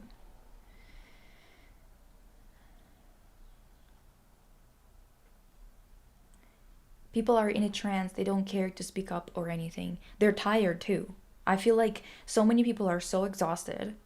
This is why they're pushing, they're removing abortions. Why they're pushing, like making birth control more expensive or inaccessible. This is the reason why they're promoting tradwifery and stuff like that. Because the thing is, first of all, they really need to enslave women twice. This is what Lenin has said, that women are enslaved doubly to compare to men in a capitalist society. They're enslaved by the capital, and then they're enslaved again at home, creating so much surplus value at home that the capitalist state relies on that free labor, on them risking their lives to produce the next generation. And this is why they're making it so impossible for us, because they want us to create more kids, because this is statistically proven already. This is one of the most well-used tactics of creating the next generation for the sake of the adults that are raising that generation to be too scared to do something because they have someone they love so much that they wouldn't rock the boat too much. A population of young people like us without kids is a dangerous population for them because we actually see it for what it is and we're not too afraid because we would be risking only our lives, not the lives of the kids that we have produced. That's why they're trying to get us all hitched, why they're all trying to get us all in pairings, not in communities, not that we care about everybody, but only about our units, our small units, and to have the next generation produced. You're tied down, you're exhausted, and you're scared because you love that creature that you created so much. It's the perfect system. For them, of course. For us, it's living hell, but for them, it's perfect. Family members would be annoyed with me when I tried to explain how all of these things are systematic, and they were saying I would change my opinions as I got older. I'm older and I'm still pissed off. I'm older and I'm even more like that. I'm older and I got even more in depth into this shit. It's all the same problem. It's capitalism, capitalism, capitalism, capitalism. Capitalism is imperialism. It is sexism, misogyny. All of those things, they're always intertwined because it's all about extraction of value, extraction of labor, seizing of surplus value, which is just value that's been produced by the workers and should belong to them. The propaganda that makes people afraid to speak ill of capitalism is insane. Well, because they literally criminalize it in America right now. They are quite literally attacking anyone who's even remotely left. Hassan is the most digestible person there can ever be. Same with Mamdani. AOC, even more so. They are quite literally more agents for keeping the same system intact by changing it so people are not as pissed off locally than they are actual leftists. And even they are getting flack. Even they are getting attacked and called terrorists by America right now. It makes me so angry that you felt guilty or responsible. The only people who should feel guilty for making your mother stressed are the billionaires stopping healthcare for cancer patients. I mean, the thing is, you feel guilty weirdly. Like, I knew that it wasn't rational, that it wasn't my fault. But you do feel guilty even when money is not the issue. You feel guilty because you're like, she has to take care of me. She can't go and do her own thing. I need assistance. Like, I couldn't even go to the bathroom myself. I had to be fucking carried over because I was so tired, physically. But it's one of those things where, like, I got over it just because of being like, that's just life. You know, like I can't blame myself for being an organic thing, an organic creature that does get sick and does need assistance and stuff like that, right? But you also get this weird survivor's guilt when you're out of it. Like, every time I had to go to a screening center, like a cancer screening center after I got better, I would feel so horrible passing by all these people who are sick, because I would be like feeling guilty for some reason, as if like I got better, but it's so random, and people always try to frame it as if it's like you just fought better, you just fought harder, you just had such a positive attitude. No, you could have the worst fucking attitude imaginable, your cancer wouldn't give a fuck.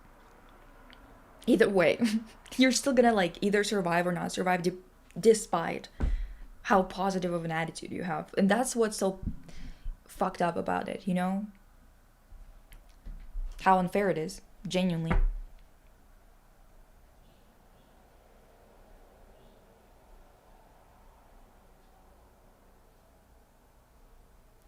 I don't know if you talked about this, but do you have cancer treatment debt? I hope your treatments were and checkups were covered. They were covered. I had to pay for medication some of the medication, not the chemo.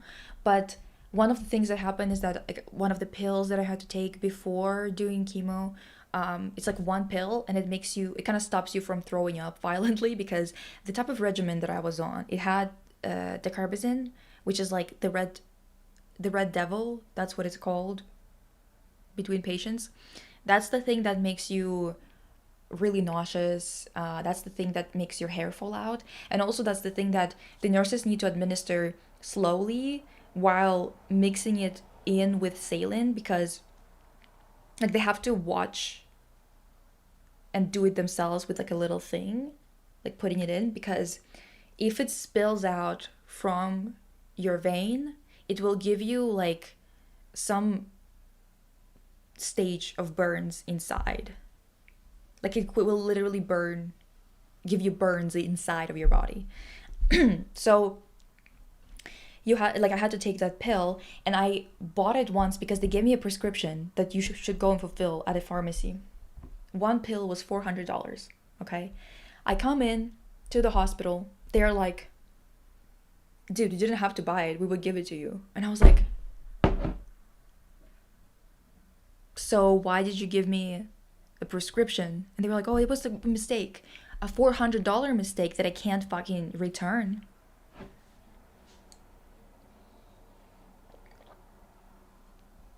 Regardless of that, I don't have debt from treatment itself, but I have completely depleted my savings. Also, when I was my dad started to help me out from back home to pay for my rent, right? Because otherwise I would have been on the fucking streets. And then the war started. And actually, I think that before the war started, they cut off Swift, so that they couldn't send me money anymore. So yeah.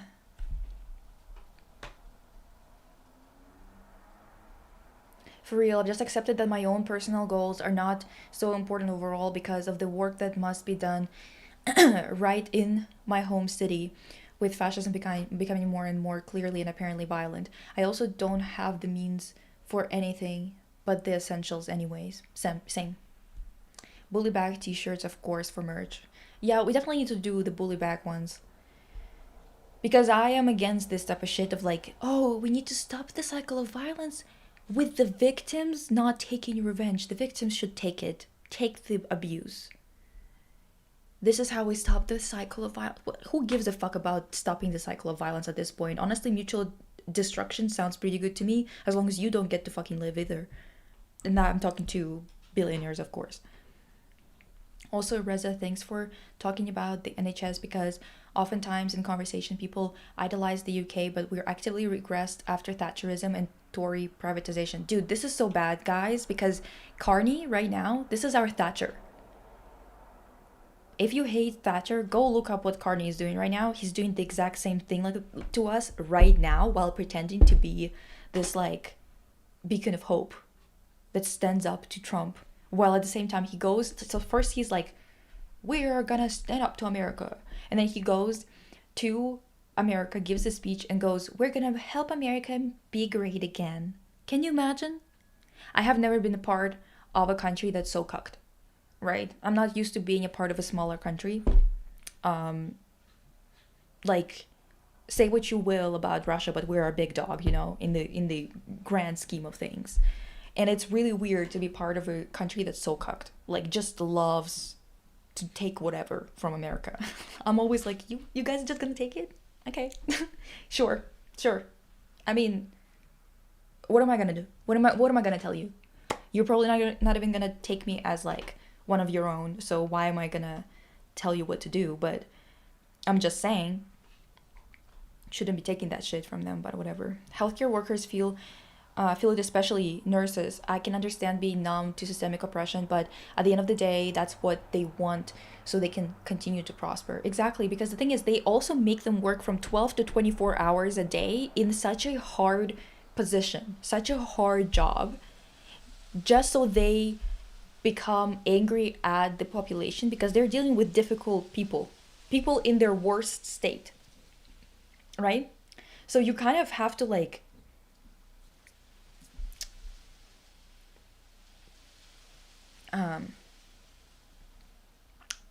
see that the nurses are kind of like purposefully being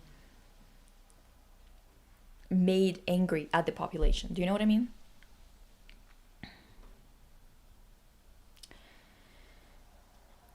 Yeah, people who are like denying shit at 50 years old about global warming, like Diva, of course you don't give a shit because you're probably gonna still live in a more or less livable world, even though it's already pretty bad now. Yes, yes, Lenin. So important to read, study, to understand, and know what you can do and how successful movements work.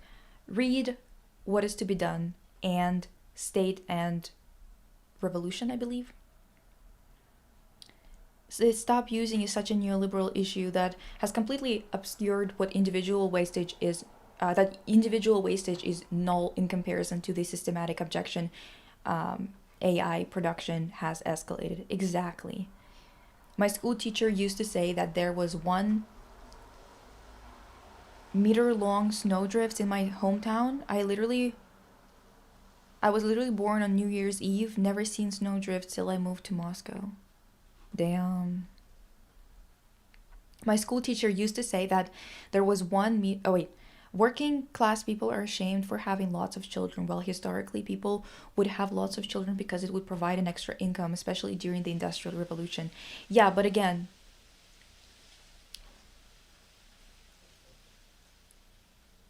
I woke up, I feel better, the prayer circle worked. Oh my god, you guys. The fight cancer shit pissed me off. So reactionary, so alienating. What do you mean by that? Are they saying it's only your fault if you die? Kinda. I was talking to my grandpa about it. And again, that's the thing. In my family, no one had cancer. So I think my grandpa got cancer that was pretty easily treatable when he was 76, I think. And then he lived for another 10 years after that. So no one knows, even the oldest people who are literally almost 90 in my family, no one knows what it's like to have cancer. They just don't know they didn't know what to tell me. They didn't have any wisdom to offer me because they'd never been through it. I was the first one, literally. So we had this conversation, and I remember my grandpa was kind of talking about how, like, you just have to, like, fight it hard or whatever. And I'm like, Dada, do you think I can get into some kind of rink opposite of cancer and smack it hard or something? Do you think it's like a physical thing that is separate from me that I can smack around, and if I do it hard enough it will leave me alone? Because cancer does not give a flying fuck. They're gonna call me and tell me whether the medication worked or not, and most people who it doesn't work for, it's not like they didn't fight. It's not like they were having bad attitude. I was having bad attitude the entire time because I was like, well, you know what? I'm going through cancer. Yes, I'm going to cry about it. And what about it? That's life. This fucked up thing happened to me and I'm going to cry about it. I'm going to feel it and cry about it. Now what? Why am I supposed to be pretending like it's a jolly old time? It's not. Go, Pikachu. Go. Go. Peekaboo.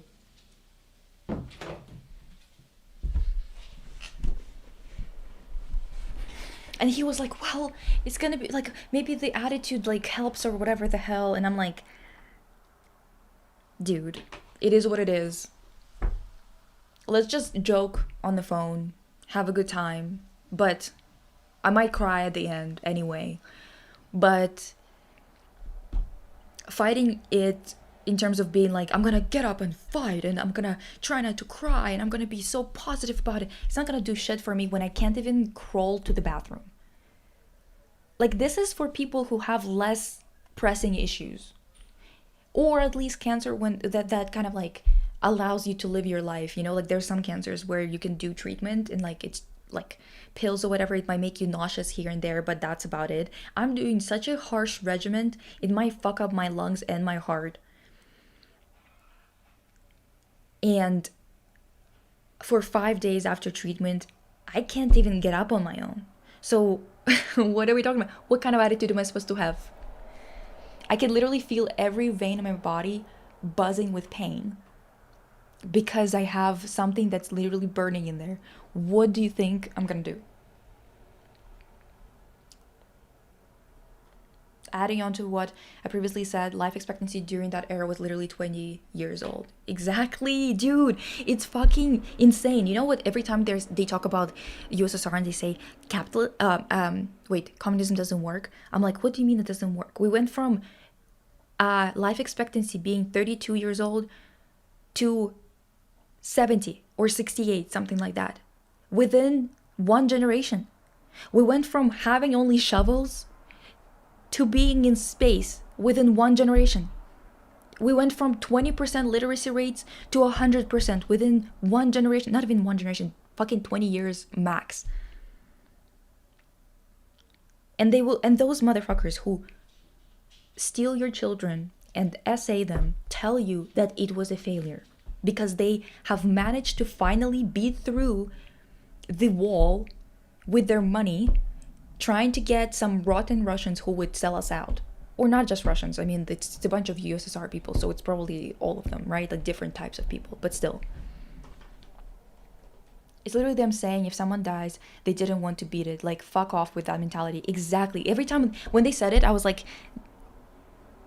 Grandpa, if I die from this, are you gonna think of me as someone who just didn't try hard enough? He was like, no, of course not. I'm like, but that's the logic that we're operating here with, right? So let's not talk about it like that, because that's what it sounds like. That it sounds like you're just gonna remember me as someone who didn't fucking fight hard enough, even though that's not the case, right? Because you can't choose how hard you fight it. You can choose whether you get your treatment, whether you stick with it. You can't make it work though, without just by sheer will of your mind. I have the I bully people on the internet shirt. Maybe hope I'll have a bully bag t-shirt in my bully collection. Bully collection. What's going on in the USA is crazy. You've got Rubio basically saying leftists are deformed and terrorists. Yeah, because he's quite literally a Nazi, and his rhetoric is straight up quite literally Nazi rhetoric. And the reason why Americans don't recognize it, or many Americans don't, is because they didn't actually fight the Nazis. They've never encountered them. They've never won a single war. So whatever they say, it's like, well, of course you'd be saying nonsense like that. Of course you're going to think that he's just like a run-of-the-mill type of right-winger and not a Nazi. Because you don't know when a Nazi is literally speaking in your face. Capitalist conservative Carney needs to die expeditiously, actual traitor of the people. Well, I'm not going to be saying all that because I am online, but I do think he's a traitor. Same way as Daniel Smith is. They're quite literally betraying us. They are selling us out. They're selling our guts out. In about 10 to 20 years, we're gonna feel it so hard. I'm afraid because I don't know, I don't know if I'm gonna be able to take care of my mom, and the payments that they give, right? The what are they called? Retirement payments, right? Like, what is it? There's a name for them. They're so small. They're so tiny. I think they're literally like 13K or 15K a year Canadian. That's like what, 10K USD? How are you supposed to live on that? I don't know if I'm gonna be able to, because the thing is, the career has been blown up to fucking smithereens because of cancer. I quite literally don't have the same trajectory as I was supposed to. I was having interviews and got an offer to be an assistant curator at the age of 24. I'm 29 now. I haven't had an interview like that after cancer a single time. And now that I'm on the board of a gallery, I know that it's because people who are applying for a lot of those positions, or positions that I applied for when I wanted to get into residency, a lot of people who were applying were fucking professors. That's how bad the economy is. The professors are looking for jobs that pay so little too, because they need anything.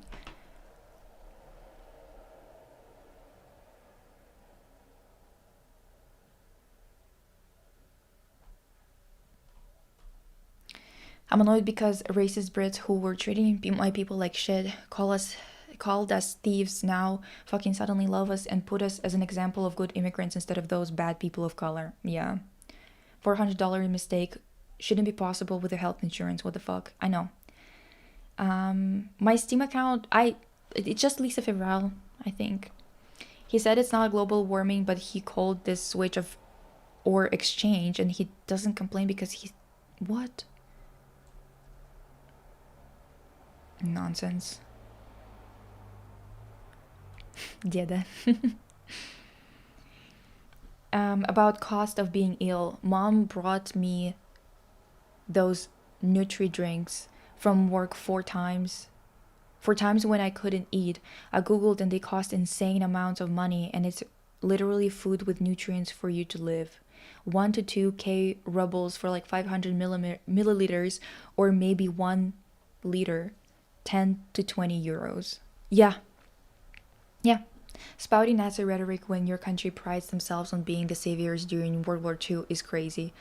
The fact that they even say that, the audacity to say that with only 400k casualties when you entered the war at the end and then you bombed Japan after the war already ended, 2 months after the war ended, is such an insane combination of things to do. It's crazy. 400,000, bitch. We lost 27 million. Because we actually had to push them back and actually get rid of them, because you actually love white supremacists. You fuck with them heavy.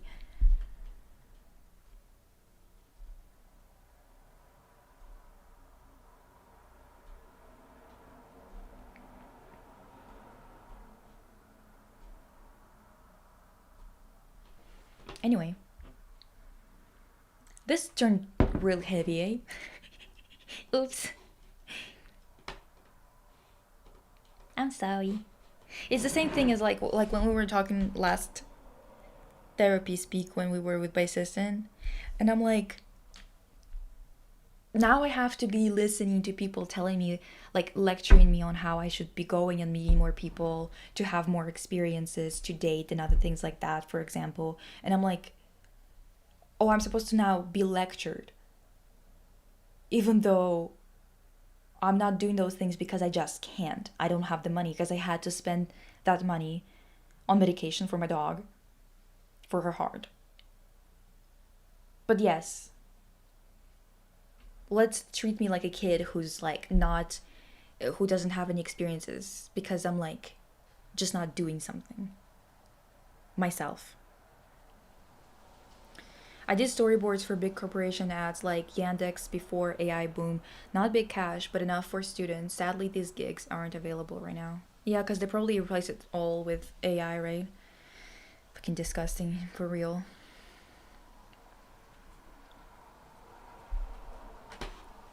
You should check that it covers it. Don't send it if you're not sure.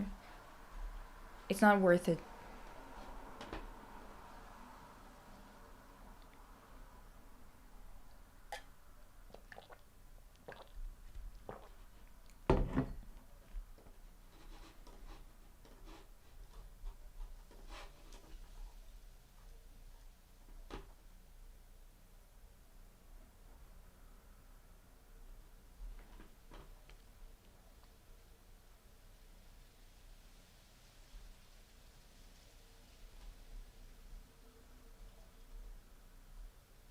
What?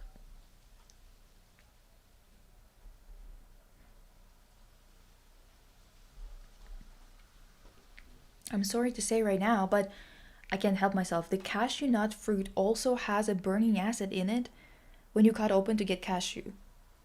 It's very dangerous to harvest, and guess work safety in those places. What's that about?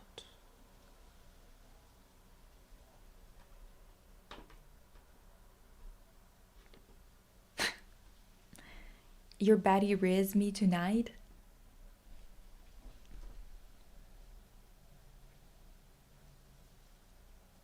Wait, what?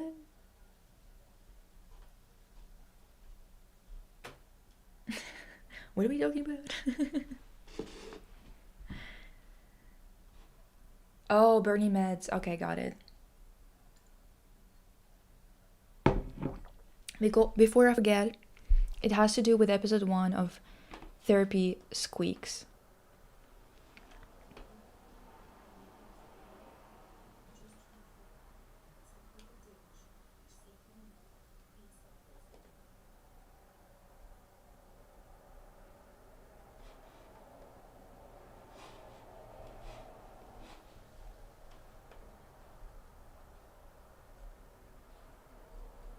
Wait, what?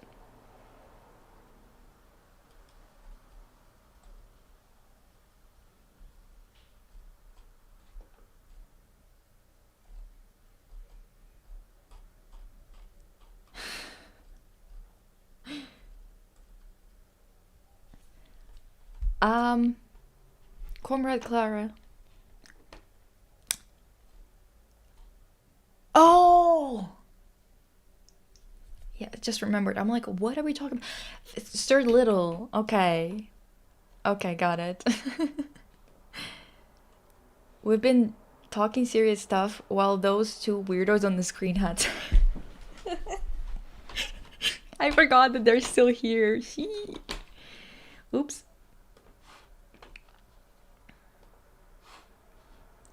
I guess we can call it party, which wasn't even a fucking party. Lighter topic, but would you ever share your art projects on maybe Therapy Speak presentation? Maybe I always wondered what you make and stuff, but perhaps I just missed it. We can do a Therapy Speak where I can show you the projection of my art, like what I started with, my first attempts at contemporary art, stuff like that. I mean, the US was making money because of weapons, especially the atomic bomb. So them coming in at the last minute tracks. I mean, if I had a penny for every time the US started a war to make money. No, seriously. Don't even start me on this. This is so insulting. The fact that they have been they've been just spreading this bullshit propaganda that they did anything of value during that war. Don't fucking make me laugh. Quite literally did this after the war ended just so they could test their bombs on a population. Didn't do it to Germans though, because they like them too much. They just love them so much. And because Japanese took it like champs and started to pray to their new overlord, they've been really nice to them afterwards, you know? They've been like, oh my god, the Japanese are just like superior.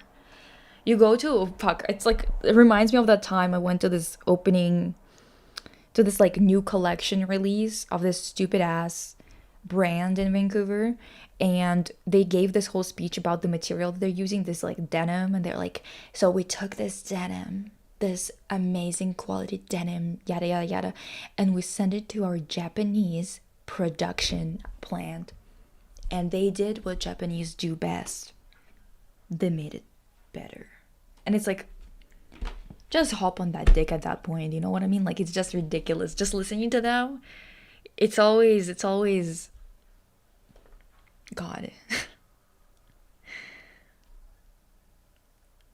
Lisa, have you seen the thousands of Revelovs calling people ungrateful about the new comeback and that AI is the new norm and people against it are killing the hype? Yeah, I have seen it. Well, first of all, I agree with critiques of AI. However, I also do understand that other groups don't get as much criticism, which is kind of killing it is killing the hype for Red Velvet's comeback, which is the fault of SM, not the people who are complaining about AI. However, there's a lot of things that people kind of are insinuating are AI. Like, people were kind of talking about how maybe it's AI, like the cover of the album. And I'm like, I don't think that's a good idea to be talking about things that you're not sure is AI as if it's AI. Because, yeah, it might be like have a bad impact. However, honestly, I'm more worried about the music because I do like the first song. I like the orchestra based on the teasers. And I like Surfing Boy so far. But I am wondering... whether the rest of the songs are going to be any good. TBH. But SM just needs to stop fucking using AI. They've been living without AI for so many years.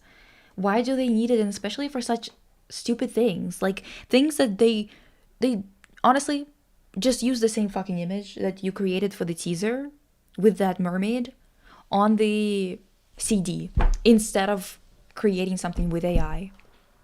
Just reuse the image. It's better for you to reuse the image that has been created by a person, by an actual artist, than creating slop just for the sake of like some visual variety, I guess. I don't know. What is your name on Steam?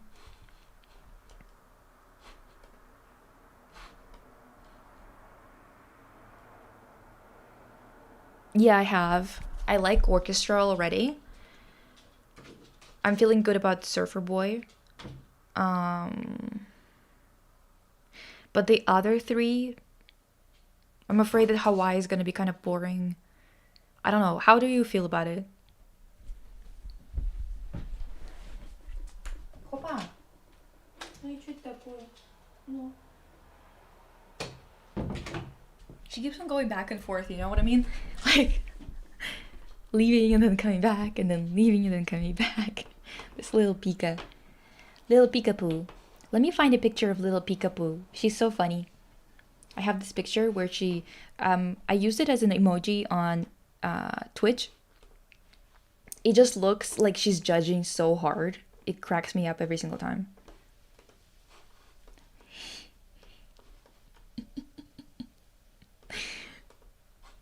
Look at this. She's just like...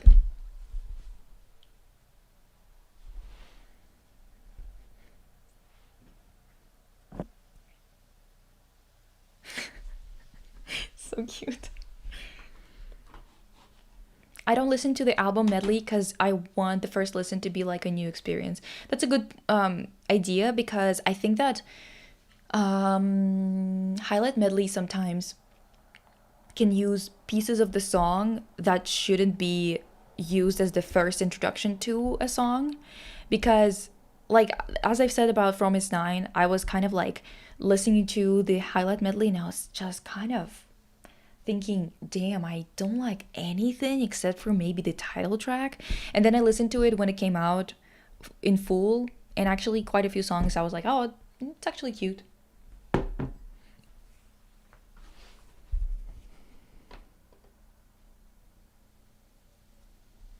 I only listened to first two songs from highlight medley. Need to finish, had to work on my test task for a second job. Test task? That's what, listen, 5 job interviews being the new norm. The fact that you have to do a task. Dude, I literally did tasks for jobs that ghosted me after doing a task, after like 3 interviews already. Pika does listen and she does judge. My little precious baby. Oh, she just... So she judges sometimes. So what? It's not a big deal. Sometimes you gotta judge. I'm gonna share another picture with you because she's so cute. And I think that you guys need your mood to be fixed, perchance, a little bit. Okay, where's the picture?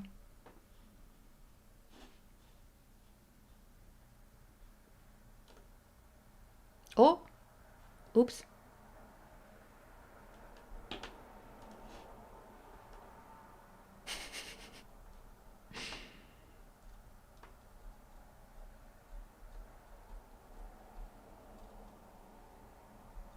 Oh.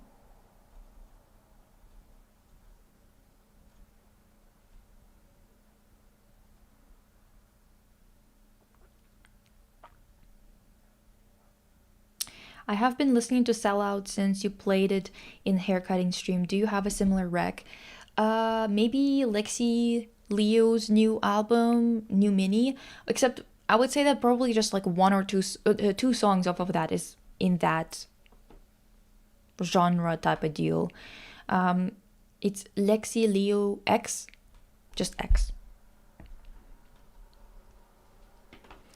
Lisa, YouTube might be hiding my replies with my Steam account name. Oh. Well, I don't know.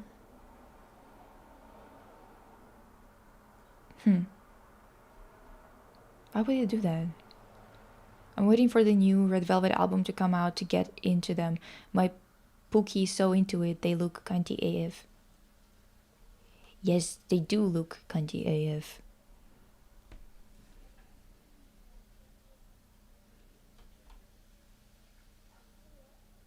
And there's this thing where you can you do a concept doc for a game or for a story and the company ghosts you, but then you see their new game that sounds too familiar to you. God, just shoot me.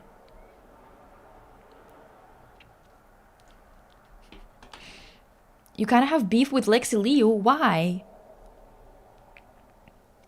But the company I trust more because my uni classmates work there as their third fucking job. Oh, just shoot me. Fucking hell, dude. I can't even get one. By the way, because good enough to be handling fucking like putting on auctions for galleries for free, but can't have a stable job. Isn't that fun? Every time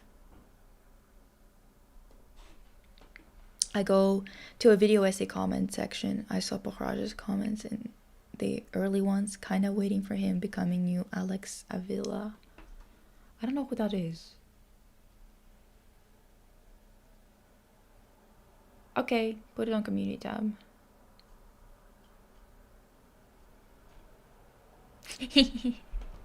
Both of your kitties they can judge.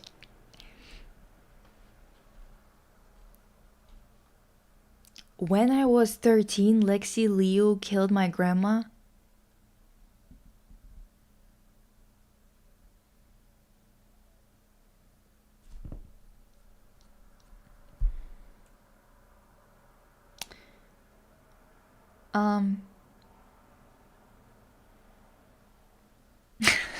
What the fuck?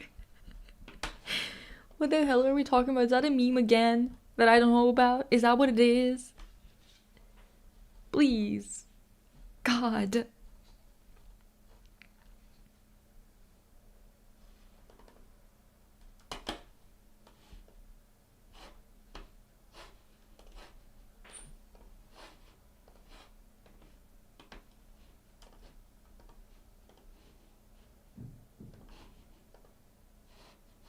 Pika and I together.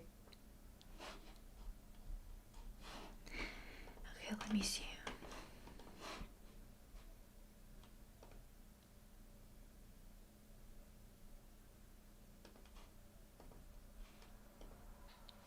Girls and gays like me.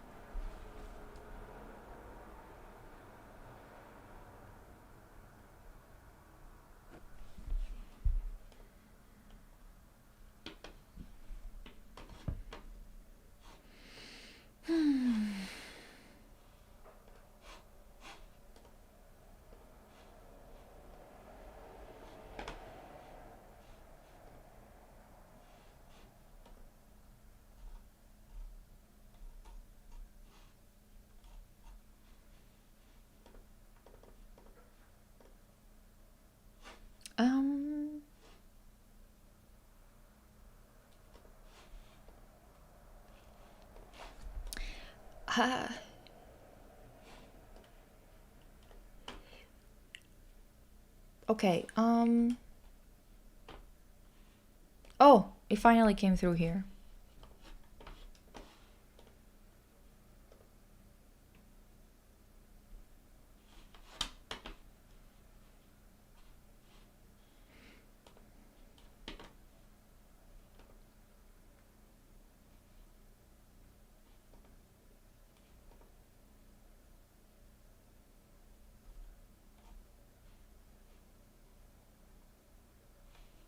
Wait, did you add me?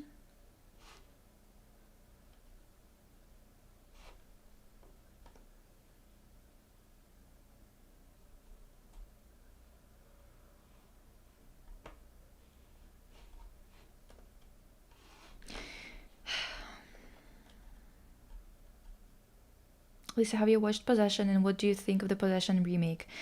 I know things about Possession. I did not watch it. I have to watch it. I am confused as to why they're doing Possession. Why the fuck they're filming it with Americans in New Jersey? What the fuck is that supposed to be? Like, isn't the whole shtick with Possession that it's kind of like a commentary on the state of Germany and the split of Germany and stuff like that of the time? Why are they? I don't get it.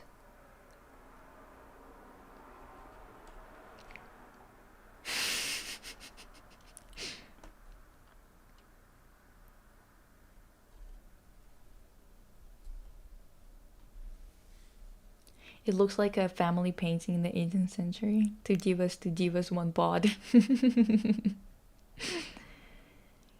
Oh! What the hell? Diva. What is your profile pic?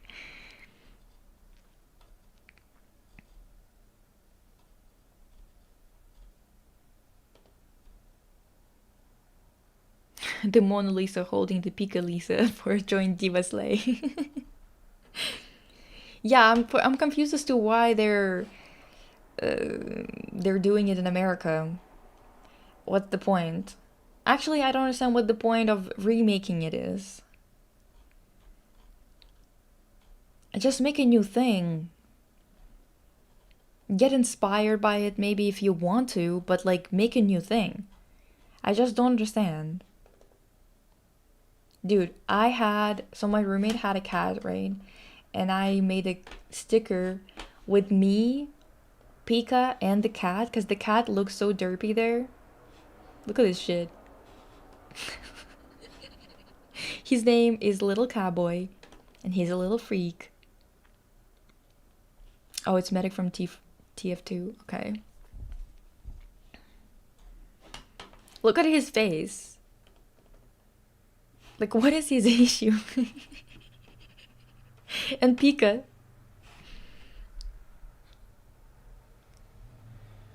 Little Peekapoo.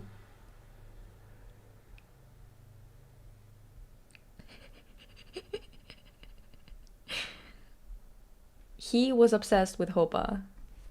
Lisa, have you seen Desperate Housewives? Yes.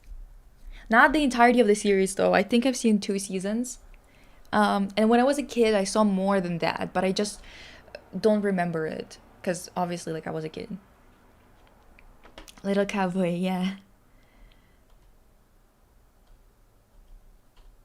He looks like he can speak Latin. I used to have a furry fox girl with big titties. High titty. On my stream PFP. Wait, Steam PFP. But then I had to change so I could add colleagues and stuff. Damn it.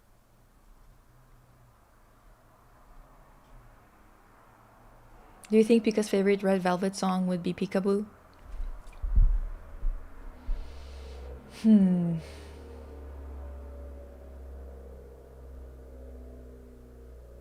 No. It would be something else.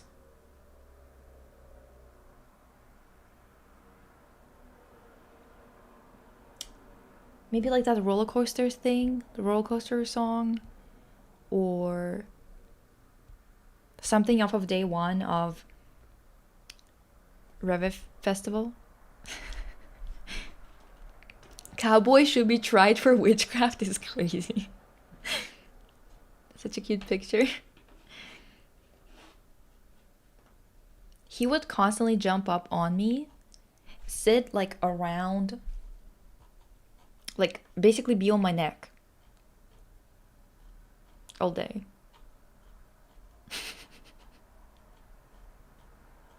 It was so funny looking. I still love this picture. I love to use it as a meme. Whenever someone doesn't respond to my texts, I send this. Oh, banana, banana. Wait, what is it? No, it goes somewhere different.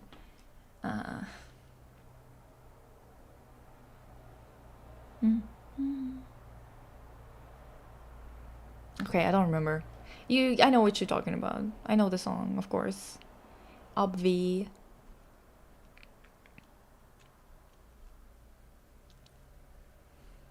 No! Don't buy it if it's financially stupid. It's just a Winx game. You don't have to. I'm so sick of remakes. I know.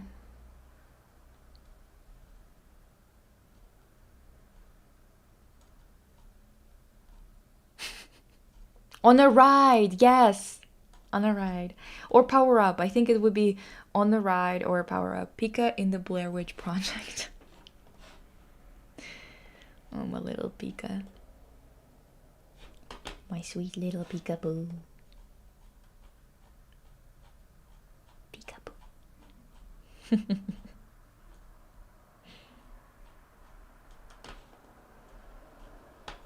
She's so adorable.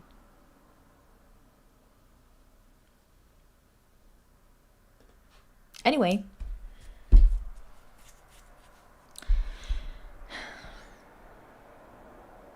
It's almost 4.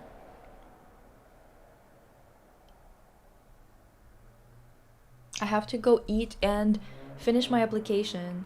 It's due today at like 12.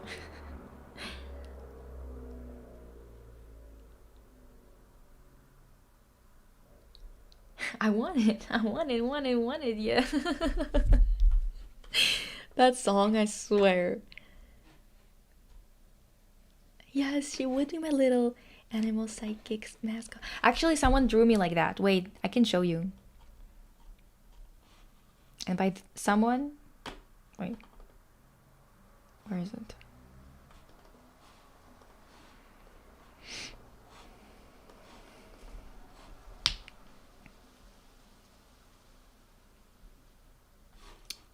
Wait, let me see.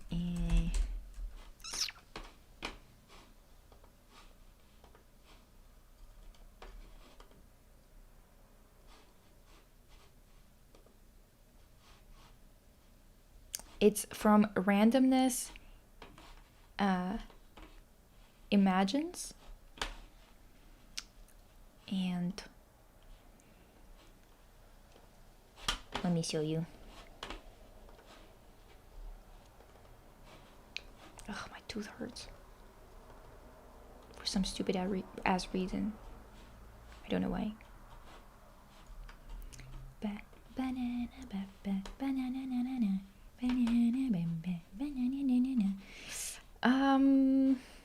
goddamn.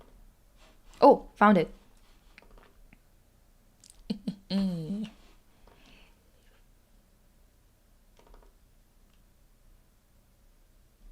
Let me see. Bim. Bim.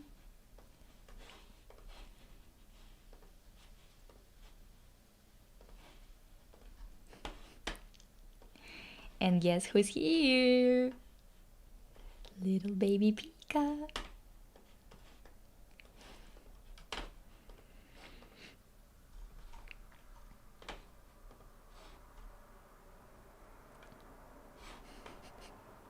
Are you seeing how tiny?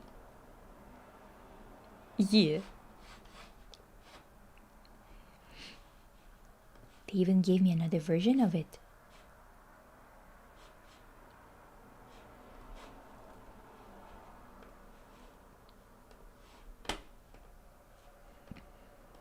It looks like this.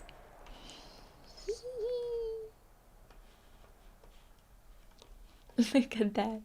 With little hair ties. So cute. Sick and twisted. Like, how dare you? I love your Tsumugi profile pic. Let's power up.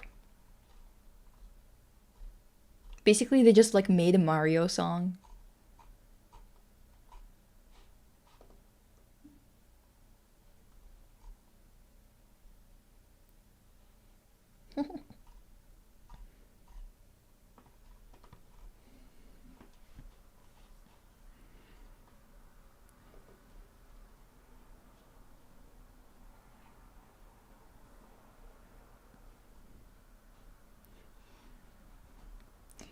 a shoulder sticker. Maybe we can do something like that. She looks like the little pets from the Believing season. I know, right? So cute. So tiny.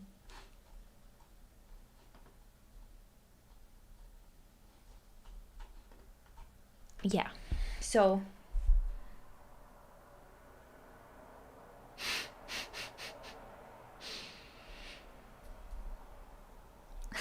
magically Safari of Feralness. I consider Power Up a Minion song because banana.